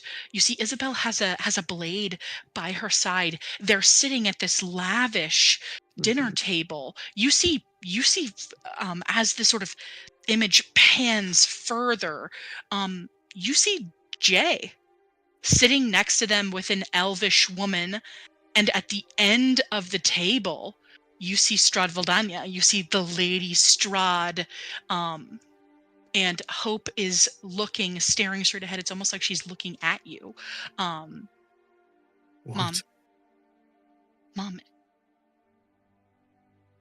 are you okay? As Isabel leans into her mother, and you see Hope's finger twitch towards the blade that Hope has on her sort of on her hip, as Strahd claps her hands together and says, looking at Hope, "I think it is time for dessert." As the image fades away of all of them sort of sitting at a table together. Tertiarily, you do see the back of Drax's head, but it does sort of fade away. Fuck that guy. As they're sitting at dinner. Insignificant, unimportant. Who cares what's happening with Drax? Fuck that nerd. Not really fucking anyone. Love you, babe. No. You see them fade away as some divine radiant magic is coming from your tears. Some kind of godly force is giving you the ability to scry, maybe before you're ready, but not before someone else is ready. You said that Elvina sees these eyes as well. Yeah. Does Strahd have someone that Elvina cares about as well? So sitting at the table, make a perception check. My perception's a +4, buddy. Let's go. Also, you also have again. What does a 19 get? Bardic. You could use the Bardic to go even higher for that bitch. Let's try it. We'll see. I'm gonna use it. Oh shit. On a 19. Hold on. I'm gonna roll it. I'm rolling the Bardic. Okay, what does a 22 get me? On a 22, you see definitively Drac. There is a young drow also at this table. Drac is still armed. On the back of one of the chairs is a very unique kind of blade. It isn't a sword, it's a saber. And you do know someone who wields a saber when he's definitively on a ship. A captain of a ship, one might say. Ooh. Oh, Captain, my captain. But he is not at this table. Oh, Okay. Captain, my captain. Embedded on Apology. an above 20, embedded into the hilt of the base of this sword. It's not an actual metal metal heel that you would grab to wield it. It's bone. Ooh. Badass. But you do not see this person at the table. You do, however, see on a 22. You do, however, see that the wood at the arms of the chair has been damaged in some way at the cuff ends of both arms of the chair.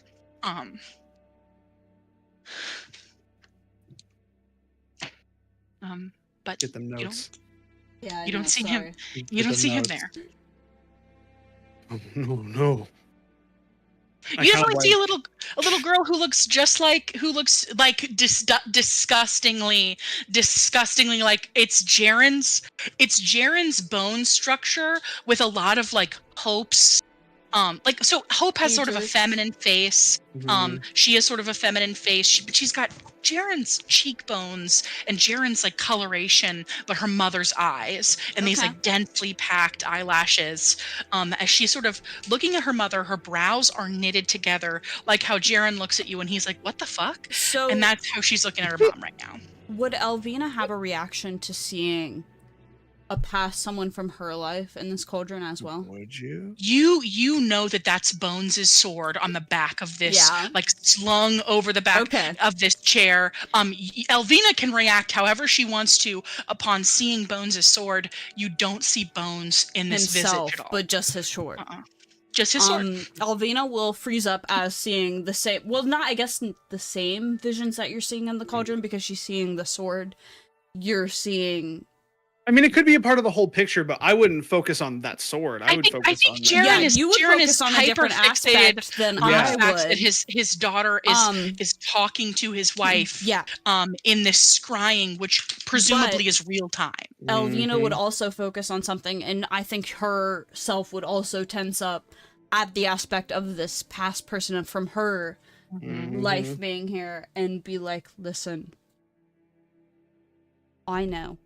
And I wouldn't trust me either, but she has someone that I care about as well. I'm only doing what's best for all of us here. Or what I think is best for all of us here, and I think that you would do the same. You do not have to trust me, and like I said, I will give you my life if all of this goes wrong in the end. But we are in this together." And she offers up her hand. I will.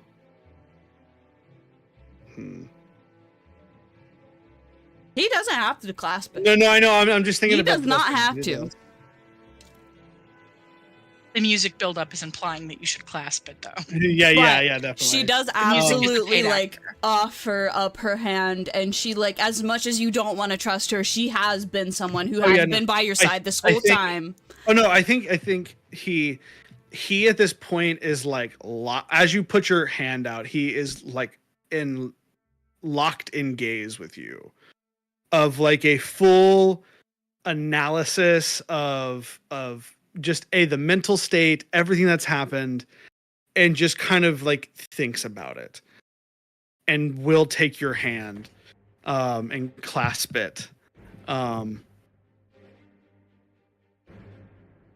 Everything.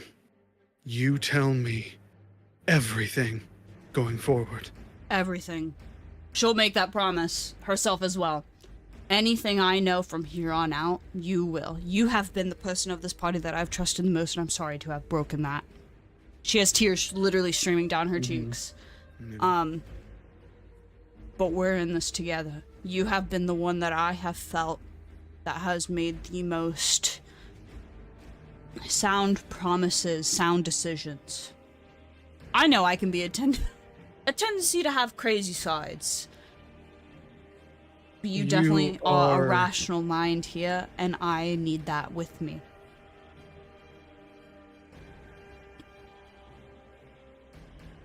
You were like me a long time ago. Reckless, selfish, and cold. I will not try. You were raised by hags, as you have told me. And it is hard for me not to see the coldness that they have in you. But I chose to overlook that. Every part of me said I should have got rid of you, ran. But no. So, I'm going to choose to try and trust you. Now let's find Aeolus. We have planning. And I'm going to wipe the tears and as they're in the hand clasp, though, Elvina will like grab him and shove his forehead against hers. Oh God, that's such a distance, even like in I know, human but form. like she's still a strong ass witch, man, or not a witch, sorceress. I just imagine like it's either like all the way down or you full like pull up and hit me in the face. Yeah, dude, she's fucking arm strength. Like, I'm with you. Like, we are in this together. With you. Literally, I from here on imagine out, like I'm with you, brother. From anything fucking... I know, you will know. Good. You just listen. This book, and she brings out Strahd's diary still, because like Strahd, I think in her diary did have mentions of Jay, if I do recall. He does not have mentions of maybe she does actually. Uh-oh. We don't know yet. Well, Yes, but he's been here for years compared to the rest of us. Yes, but I'll have to pull what I had written and told you during our little private session. Later. You guys make this promise, you conk, you do a spin noggin. Noggin. Outside of the structure, Drusilla lays down 7 cards in a row. And she says, I think that's Rummy. That What an How'd you icon. do that then? I love it so much. She to be fair, she's the little card shark. That I will had to be use like this- Elvina I had at to the use end the of the spades conversation, first, like, sure. let's go bury our one comrade that we thought we had in common. I really thought you were gonna go that I think that's Yahtzee or like something like that. I think that's Yahtzee. So good, Rummy is so I good. had the ace of spades, had that end up in your deck. Okay, I have to pee. I'll be right I back. think that's Remy. Yeah.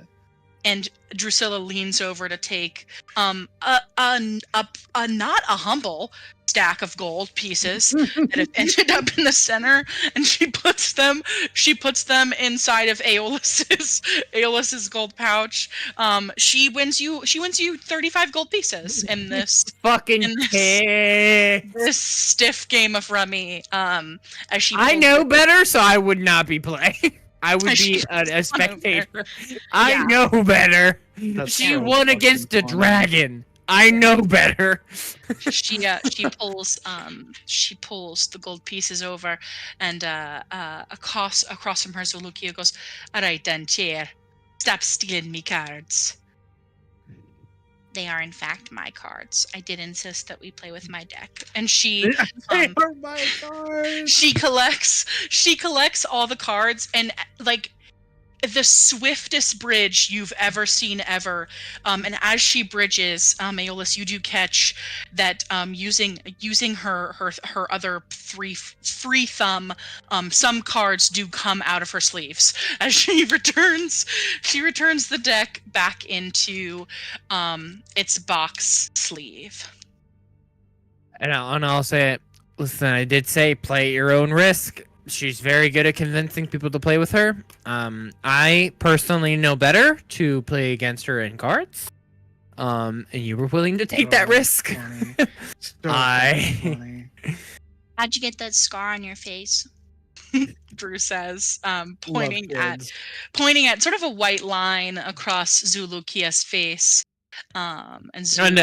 I before Zulu would respond, I'll be like, Drew, it's not nice to ask people about how they got specific like beauty marks, scars, or anything like that. You don't judge people for how they look. How'd you get them scars around your ankles? Zulu Kia asks back.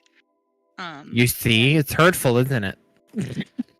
Drew looks at her and sort of does like a child Kubrick stare, like when kids are mad at you. And she says, once I was held captive by 3 witches. Witches. And Zulu Kia sort of bends to look at her. One time, chair, I fought a wolf. When I was your age, same size you are now. Liar. Oh, really? Drew, we also don't call people liars. That's not nice. She's not telling the truth. Are you telling the truth? Tell me. Look at my face, chair. Am I lying to you? Am I bluffing? Perception check or insight, and for myself. Insight for yourself. You can certainly roll. Drew does not have a good insight. That does not surprise me. We love Drusilla. Oh, it's Drusilla not bad. called her a liar. What's my insight? Oh, She was because she was like, It's I a fought a 16. wolf when I It's a was your 16. age. And she's like, you're I got a- lying. I got a +2 my insight, so it's like I rolled a 14 and got a She 16. herself is a wolfy Drusilla, but okay. On a 16, she Does not give a fuck. She's being earnest. Drew looks at her. Her eyes are like narrowed so tight that it looks like they're closed. I believe you. Good, then chair. What does that mean? What? Huh? Chair. Jesus, What What? does it mean? It means like sweetheart or babe. What babe mean? What? What? Why? You see Zulukia sort of withdraws from the constant pestering of a wee child. Would Jaren and Elvina go back towards Drusilla and? Yeah, you Oh certainly. yeah. Yeah, I don't know if Jared like, would, I'm but, ready for like, this. Elvina You would hear all of ask it. I him- was like, you guys can wait at the door and listen to this entire conversation. I think Well, I Elvina would. would ask Jaren at the end of this to like, hey, Yeah. will you come back and bury our one comrade with us, even though he has done something himself too. You hear Zulukia look at Drusilla, sort of standing above her. The wolves of Baruvia are not your ordinary beast, child. Some of us we serve Strahd, bound by ancient blood and cursed to walk the line between man and monster.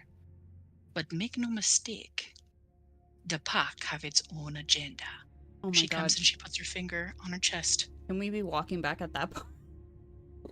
The Alpha make the choices for the pack, yeah.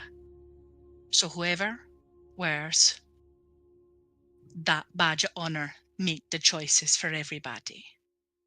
And if he believes that by staying close to the devil, he can keep the pack strong from the safe of the horrors of this land, I think he an idiot. This is all very, very high level and over Drew's head. So she's just sort of slowly nodding and looking at Aeolus and looking back at her and saying, okay. If Elvina and Jaren are walking back during the conversation, Mhm. can she look at Jaren as Zuliki is saying this? Just like a sort of like a, I told you all of us have a purpose to work with her if need be. You hear Zoo sort of continue talking, but what he calls safety is nothing but a gilded cage, where his pawns sent out to hurt, to kill, to capture. Your friends probably taken as our friends, tributes to the one in the castle, And this is the fate of all who wander close to the wolves. Even children cheer. Our one friend's been taken back because she thinks he's his lover. She's his lover. Drew sort of recedes back into the Cape of Billowing as Zulukia mentions that the wolves have been taking children. You guys and then I'm like at this point I'm like, listen, I appreciate the conversation, but also like treating her like an adult, but also she's still a child. Keep a good watch on your child, Chair. You don't know when you can lose her. Listen, I already know this. You're scaring her and also worrying me at this point now. Well, should I be scared and watching you even more closely than I already have been? I got no intention of taking your child, Chair, but she did have the intention of taking my gold. She looks down at Drew, who sort of retreated into the Cape of Billowing. She's a little bit of a sticky finger. I'll simply whisper to the cape and like wrap yourself around Drew and like basically like keep her warm. But if Strahd, she don't take prisoners lightly. If your friends are in her grasp, she doesn't let go of what is hers without a price. But I know a way to the castle. So obviously you're taking us there, especially since you've been watching us for so long, right? Well, I was hoping to convince you eventually to go help me save Emil. Who's Emil? Oh, here we go. So your lover's been taken by Strahd? That's true. I've told you everyone here. Listen, we don't even need. I don't even need a reason. As she looks at Jaren. They took Hope. I think Jaren like is just fully staring this way, and it's like he's not ignoring you, but is not like. I feel like Elvina and Jaren have like a yap listen combo. Like we're not. We don't seem like we are, but we know each other. There's communication. It's like I'm listening and I'm just right here. Like I don't know this woman. I still don't trust her. We just had like a heart to heart in there. I mean, Elvina doesn't trust her really all that much either. To be fair. So it is more so like Jaren is taking a backseat of like I'm letting you drive because if I drive, I kill.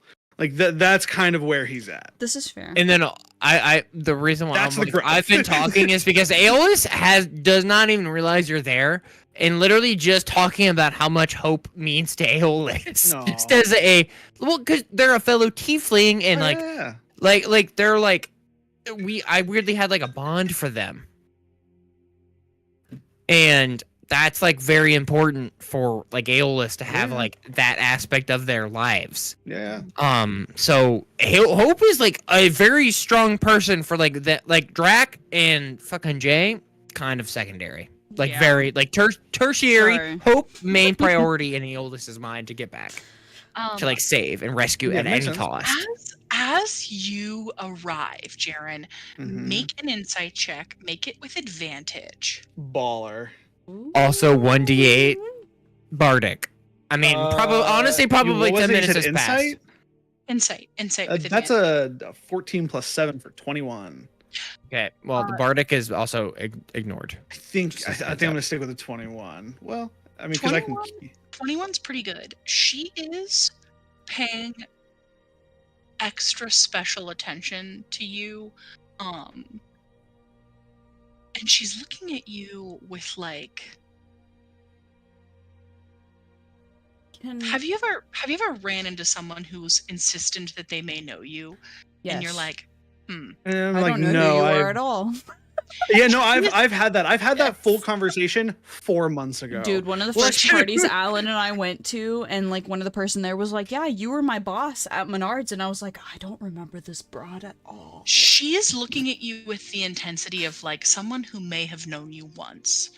But she really quickly drops that intensity and turns, and she looks back at you, Aeolus, and she says, "I've lost too many on my own to that cursed castle." I would just like to say that Elvina would have grabbed the cauldron that they were looking into before they left the kitchen and brought it with her. Yeah, just to bring it with her. So she has it. I just want her. It is incredibly hot to touch. It is there's no fire underneath it, but it is smoldering and smoking. It is hot. The cauldron, make a constitution saving throw. I was about to say, do you want me to make a throw? Yeah, I'm gonna have you make a constitution saving throw. The cauldron is not hot for Hope. It is hot for near everybody else. It's very, very hot to touch. I got a 15. Yeah, on a 15, you're okay.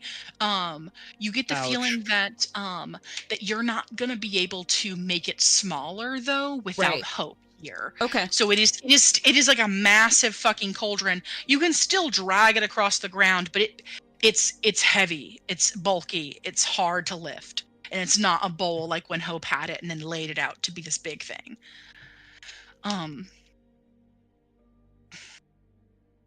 She says, I'm not trying to be your friend or your ally, but she's Irish now.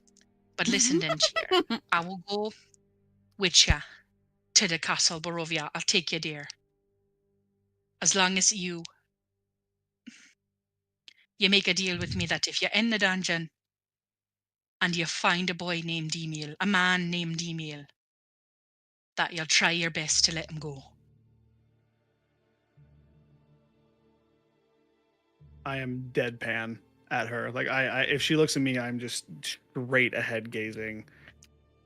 I'll look at her. I'll look at her myself, and I'll even like like during this whole conversation, because I assume everyone's out here. Yeah, we're all here now. Aeolus, I was like, Aeolus at this point would be like, listen. In my mind, Hope is my main objective. Secondary would be Emil. Tertiary would be Drac and Jay. Jesus Christ. Jesus Christ. Okay. I'm just listing out I'm just listing out my orders of I'm listing out my orders of operations. Aeolus would literally have absolutely, after them being taken, finding out Jay's a traitor, feeling absolutely exclusively betrayed a massive amount by Jay, and then before all of this, and then Drac was going to run off to the fucking castle with the sword in his hand. Does not like Drac very much right now. I know a way to the mountain to get there, instead of waiting on an invitation from the Lady Strahd herself. Well, I can take you to the mountain. As much as we would like to go through the mountain, I feel like waiting for this carriage is also a best option. You have an invitation. Well, as much as we would like... She was definitely being facetious about waiting for an invitation, and then you were like, yeah, we'll just sit here and wait for the carriage. As much as I'd like to hate this person that has been working with this lady this whole time, I made a promise to him, and he seemed pretty honestly to accept it. He doesn't want to be here as much as we do. He said to wait for the carriage. And if that means... Whatever you think, then. If that means that we can build up a stronger ally against this woman as well, I feel like waiting for the carriage is the best option that we have. Was the carriage for us or for Drac? Well, that's a great question that I really don't know the answer to, as much as I'd like to say I do. She said she would invite us, but she didn't say when. I mean, this is fair, but would we like to go now when we're not ready compared to when we could build up more forces against her? What do you think? Maybe going by the cover of the caves and by the cover of the daylight, we could get in there, get your friends and whoever we can, and run away. It don't have to be a blown up battle, but I'll take ya if you come with me in the cave. But if you'd like to wait for the carriage, I can understand that. We're no allies, we're no friends, we're just acquaintances who need something from each other. Insight check her. Yeah. I was about to say, Alvina's gonna look at Jaren and be like, at this point, I'm also... We're in the same boat at this point. Mm-hmm. I want to trust you as much as you trust me, so if this is what you feel 17. Is right, yeah, then we'll go with that. It is just like straight look, like, I think is truly just trying to see, is this person going to fuck me over? She is looking pointedly at you when she says, we're no allies, we're no friends, but on a 17, she looks kind of haunted when she looks at you. Like she looks like genuinely like it is like she is like legitimately scared of you. She's not being you can tell by your ring that she's not being dishonest. Yeah. Like she is being honest that you are not her friends and that she doesn't want an allyship with you. She just wants you guys to help her with this one thing so that way she can rescue Emil. Her guard is up specifically about you, and beyond what is like werewolf to werewolf, lycanthrope to lycanthrope, she's like being a little weird. Like it's a little odd. What are your thoughts, Jaren? What are you thinking? We go straight to the castle. You want to go now? Alvina looks at him. I want to go. And if we have to trust you, then we will.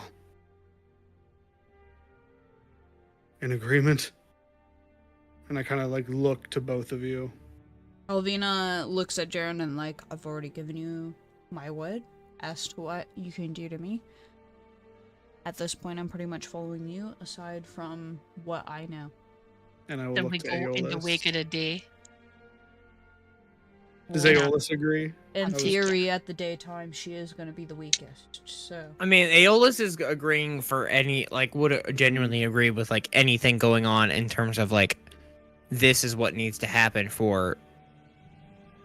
to get, like, simply to get hope back.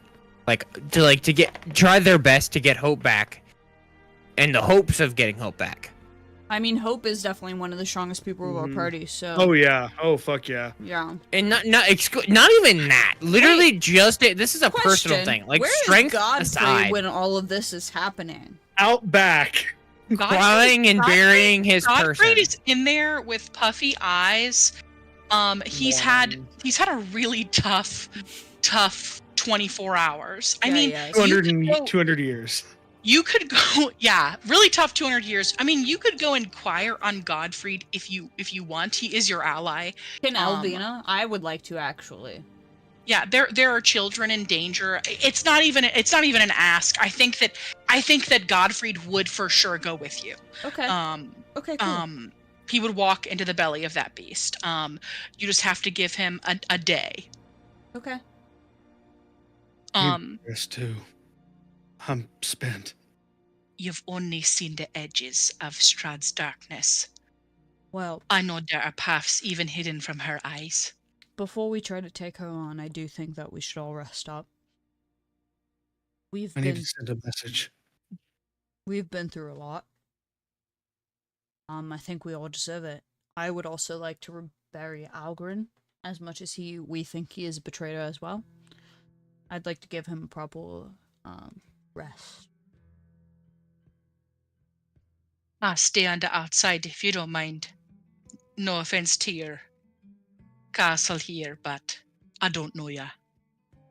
And she sort of slinks back into the trees. Okay. Fair. And you can smell her. She's not too far away. It isn't like just a smell, like a memorize. But she definitely does not want to sleep around a bunch of strangers. She's sorry, not sorry. So Alvina's gonna look to the rest of the party and be like, so, she's an ally then, right? I don't think we should say ally yet, but yeah. Right. She specifically said we're acquaintances.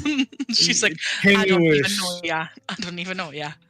A tenuous alliance might be a better suit. Who are you casting message to? With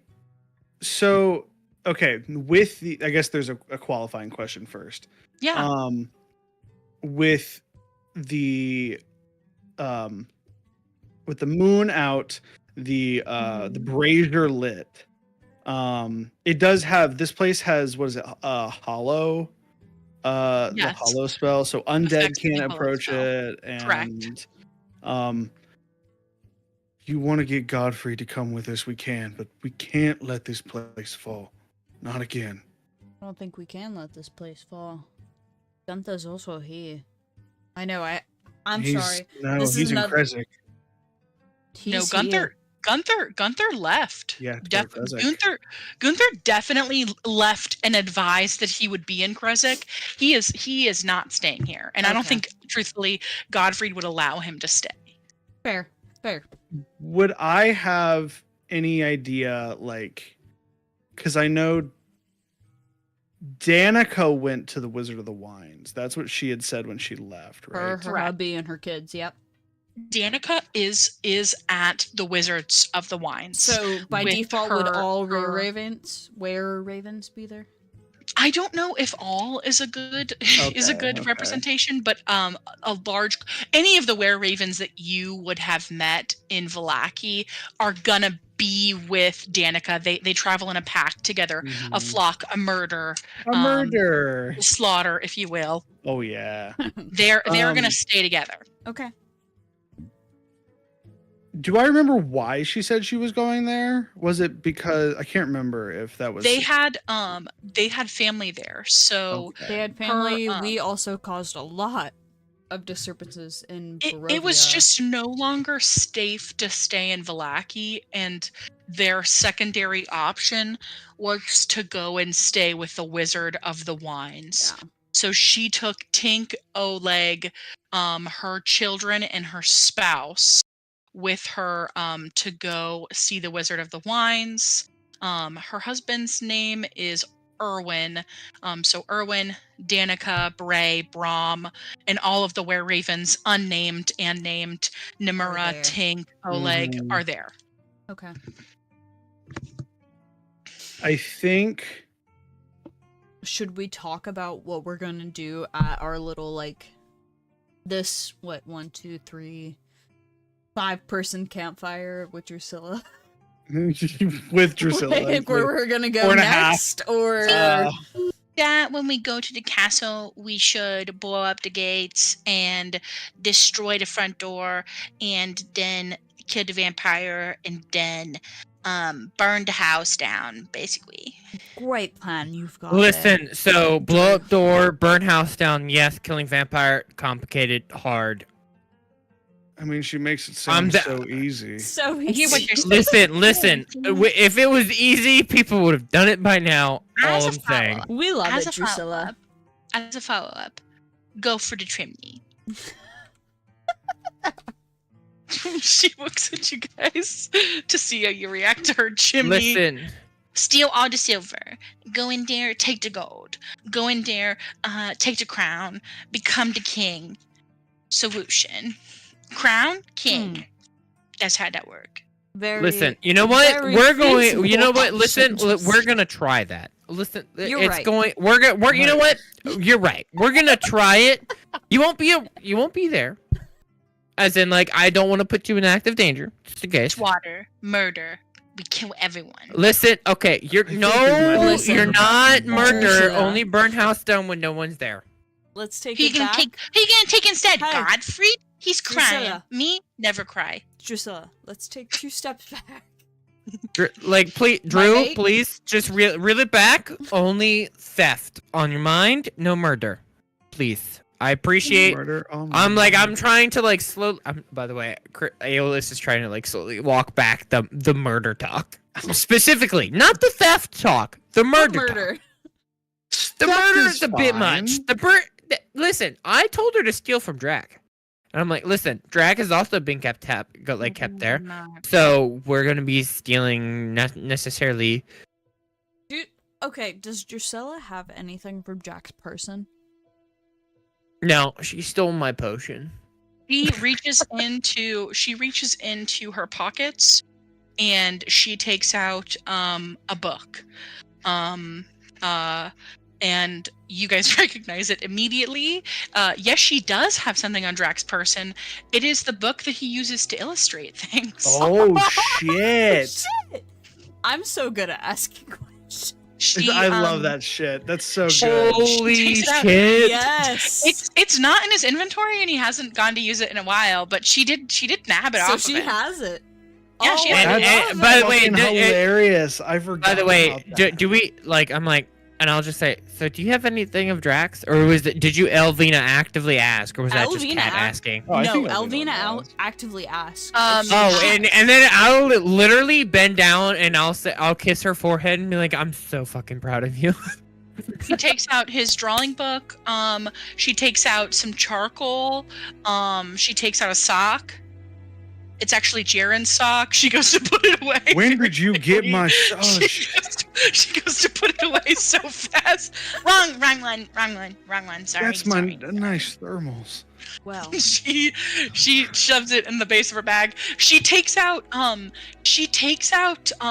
red velvet blanket with embroidery on it that you recognize from Hope's pouch. This is your like blanket to your bed, Jaren, that she just puts back in her. I asked the right fucking question, man. I'm going to like fully like not in a menacing way. I mean, she might find it menacing, but in like a someone who has been a parent is like I'm going to palm their head, not menacingly, but I'm going to put my entire hand, which probably covers her entire skull. Oh yeah, she's little. She's tiny. And being like, if Elvina's 5 foot and you towered over her, Drusilla's literally a midget. Like I have to like lean. I'm not going to actually like lean over her. I'm going to bend down on one knee and palm her head and say, "I'm going to need that back. I'm keeping a sock." And she hands you the blanket. You can have the sock. That's right. I earned that sock fair and square. You sweep really hard. You should work on that. I agree. Elvina approached Drusilla and just be like, "Listen, I just need you to hold on to all the shit from our party, okay? Anything that might be lost, I need you to hold on to. I need you to grab. It's pertinent information." I'm holding on to a watch right now. You're doing great. She lowers down some night vision goggles. Oh my god. She takes out some night vision goggles. There's a watch that I'm holding on to right now. She's she's a real G. But she hands you the blanket that is your wife has like personally embroidered. It is there's some fur lining on it from an animal that like you slayed yourself. So just watching it sort of almost tumble out of her too big backpack is so funny. Amazing. Anything else that you guys want to do this evening before you go to sleep and begin your journey through the cave system to the castle? Okay. No. I think we're good. No. Well then, good night, shotties. That is the end of this rest. You guys can take a long rest. This went way longer than I thought it would. I'm glad that you guys were feeling it. That's so nice. Yeah, buddy. Level up yet? Level up now. Buddy, no, we just leveled up. No, you're lucky you're not leveling down based on party actions, okay? Nobody here, but people in other places are going straight to jail. Oh boy. God. Oh no. Listen, you know what? I gotta be honest. Could give 2 fucks. You guys, it's Ayla's not caring. I mean, Elvina Honestly, is also sort of semi in the same boat. She's sort of working on the side of Jay and Jaren right now. It's really threading that line. Yeah, she's really. I mean, she's sort of seen like I had a person that she has cared for in the past before, but right now she's worried about personal. It was party just really members. funny watching a monk, a warlock, and a fighter make their deception checks when one of them believes deeply and sincerely in honesty, and she's got the highest charisma of them. And it was just like, well. Here we go again. Oh God, Hope. Sweet Hope. Sweet Hope. I'm sorry, Jaren. Oh God, I'm was sorry. great. I loved that whole interaction so much. Listen, it needed to happen. Elvina has been keeping. It was really good. It was she's been so keeping a much lot fun. secret. Oh yeah. This whole time, she's been reading Strahd's journal in her own time. She's talked to Jay. She's known things about Jay. Like, yeah, I think I like that Haley let me do like the role for control, because it's such a like, because there's one little ability that I haven't gotten to play with quite yet. Yeah. And I think hearing that you, the person who he has Trusted this whole time, has like again been in panic mode this whole time, and is like, oh, the one person that I've trusted in the past 4 years. Like, to be fair, she's in the same boat. Yeah, to be fair. Yeah. Again, she's and in I the think same boat that you are, and I think that is like a mutual bargaining chip in the aspect. Like, hey, we both have people that we love. Right now that are in danger. And as much as we would like to hate this person. Also, honestly, I gotta be honest. Your comment of like, I don't trust Aeolus. Aeolus trusts Jaren with their whole fucking soul. Well, that's because he's married to Hope, so shut up, Aeolus. No, that's literally like Hope, Jaren, fucking in. Elvina, it's still kind of like, it's like 75-25, but a little less now. It's like maybe like 55-45 with Elvina the whole lying thing. Is a fucking wild card. Yeah, like, so when Jaren said that to her, it was more so like, if I can't trust you, I can't trust Jay. Anyone. Drac just tried to leave without fucking saying anything. Well, and Jay just is the traitor. Well, that's what I'm saying. Jaren is too, though. It's all these things that he's like, it's like, we don't know that we were both in the same aspect of like, we trust no one, but we are also working for the same aspect. Like, we both have daughters that we are trying to buddy. make sure we get out of the situation. Hey, I'm added into that now, motherfuckers. I have a daughter. That's fair. Aeolus has a daughter now. The group, true. You know what? Fuck it. Group has a daughter. Our daughter. You don't have a daughter. You have a scoundrel that you keep inside of a Hey, and we're all trying to parent her the right way too. This is like a level 0 rogue. Like, this is what we're raising. Listen, raising a rogue the right way that theft is okay and not murder. I'll take it. You guys are writing raising our rogue 101 step 1. Yeah, literally. Get stuff back Level from 0. the baby. I went ahead and took long rest. I marked it in my character. I did too. Oh yeah, Same take here. your I just long wanted rest. to go ahead and do that. Thank God. Now I don't have I need to prep spells. Split session is fun though. Split session's interesting. This was so much fun. As much as I like the split one, are we back together next session? You are back together next session. However, just so you guys can be prepared emotionally, the first probably 30-ish minutes is going to be just them at the castle. Then there's going to be another 30-ish minutes where it's going to be just you guys in the tunnel. Then the final 2 hours will probably be everyone together. So I know we didn't. You'll still be watching, but like you'll be silent. I know we didn't establish it this party, but are we with long session traveling with Zerlika? How do you say her name is Zulukia. Like Zulu. Are we traveling with her to the tunnels after we take long rest? Yes. So you are going to travel with her through the tunnels after the long rest is completed. Is the rest of our party also taking long rest, like Drac, Hope?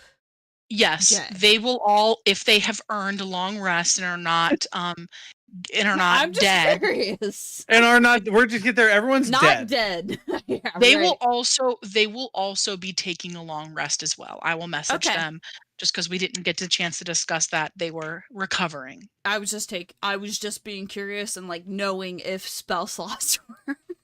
I was empty. I had 1 3rd level spell slot that I was like, if. Okay. Oh yeah. I'm David, so I glad had 1 first level. Yeah. It was we like would have been fucked. I'm so glad that I saved and was able to have a calm, rational conversation with Elvina. Thank God. Oh yeah, it would have been bad. Buddy, I would have used Charm Person if I had. Oh yeah, no, No. PvP. It's PvP Dude, time. I have full faith in Jaren's character. Like Elvina, I did not. Yeah. Elvina. No, and I had Jaren- full faith. Maybe full faith in Jaren. David, no. He's like, Elvina- let me roll the 20. I want to see what happened. Elvina, What it was Fucking like, no faith. No Jaren one in have David. developed a really close relationship. Oh, I yes. think Oh, over yeah. this whole fucking course about to of say this it. campaign, and I just was like, okay, I think we're on I- the same I- page. As like- much as we would hate to admit that we are, but we are. Oh yeah. I was about to say, like, Aeolus would probably be second, despite the whole like priest thing that they did first with dragging. Yeah, his that was. But I feel like that's such a good immediate there is party conflict and there is tension here from the start and conflicting Yeah, and then as personalities are so good hunters, for, party sometimes. well, and then especially in the immediately as beginning. hunters, we were both like, yeah, this is a hag's den. This ain't great. Right. This is Yeah. bad. Hi, It Claudia. is. It's really fun. It's really hard to balance the goofs with the spooks, but so far I think we've done an okay job. I think I dropped the ball with Gunter really hard, but it'd be No. like that. There are moments where, as a dungeon master, I have to decide: am I going to hurt people's feelings to get them back on track? Nah, it's not really that important. And then you guys take over and you do your own fun roleplay stuff, which I really Well, appreciate. that's where I Yeah. think that the Gunther aspect, we have done a lot. If Gunther wants to come back in, by all means. Oh, Elvina wants is to come not back in gonna because like- I actively have something that was in his possession that was This is stolen fair. by Drew. Yes, this is true. So he could come back in at any moment and fuck shit up to get those pipes of haunting back. but Elvina I has will said fight her back. piece. Mm. Elvina has To really my said her piece detriment. to all of them. So Well, next session is going to be a fuck around and find out session because I'm we are so going to be ready. going love into it. Castle Ravenloft. Woo! I don't think next session is a is a fight Strahd as a party session. Whoa, whoa, whoa! no, it's get the hell out. yeah, But definitely get the rest of our party. party and leave, kind of thing. It'll be fun to explore Ravenloft, I think, more when it's not like, oh, this is the final battle.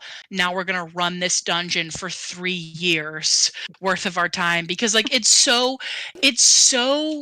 it's like when I was uploading, because I was putting in files today for the homies who were in Ravenloft, it was like adjust So much. page to fit. It was like, how do you want to do this? Because it's too big for the page. It's I'll give you guys a brief sneak peek because I think Kat already saw it tertiarily. Sorry, being the DM's best friend. Hey, bro, my friend Emery is the same way. He's one of my players, and sometimes I'm like, hey, Just knowing things. I'm like, what do you think about this? But And he's like, I say nothing. Look at this. This is Oh, Accurate. I my live with Kat. God. She said fuck all to me. Yep. this is one floor. There's so much happening. yeah, But yeah, I'm excited. I had to delete an X off of somebody dead. I'm kidding, but I may have. You don't know. You don't know. But Hey, look, it'll be Big dragon. really fun. It'll be really fun. I'm really excited about it. I'm really looking forward to it. Buddy, what time is this party? What time are you doing it? I'm having That's right. Alan take off the Sunday after the party. I'm gonna close his stream real quick to see if I can. I don't know how to do this. I was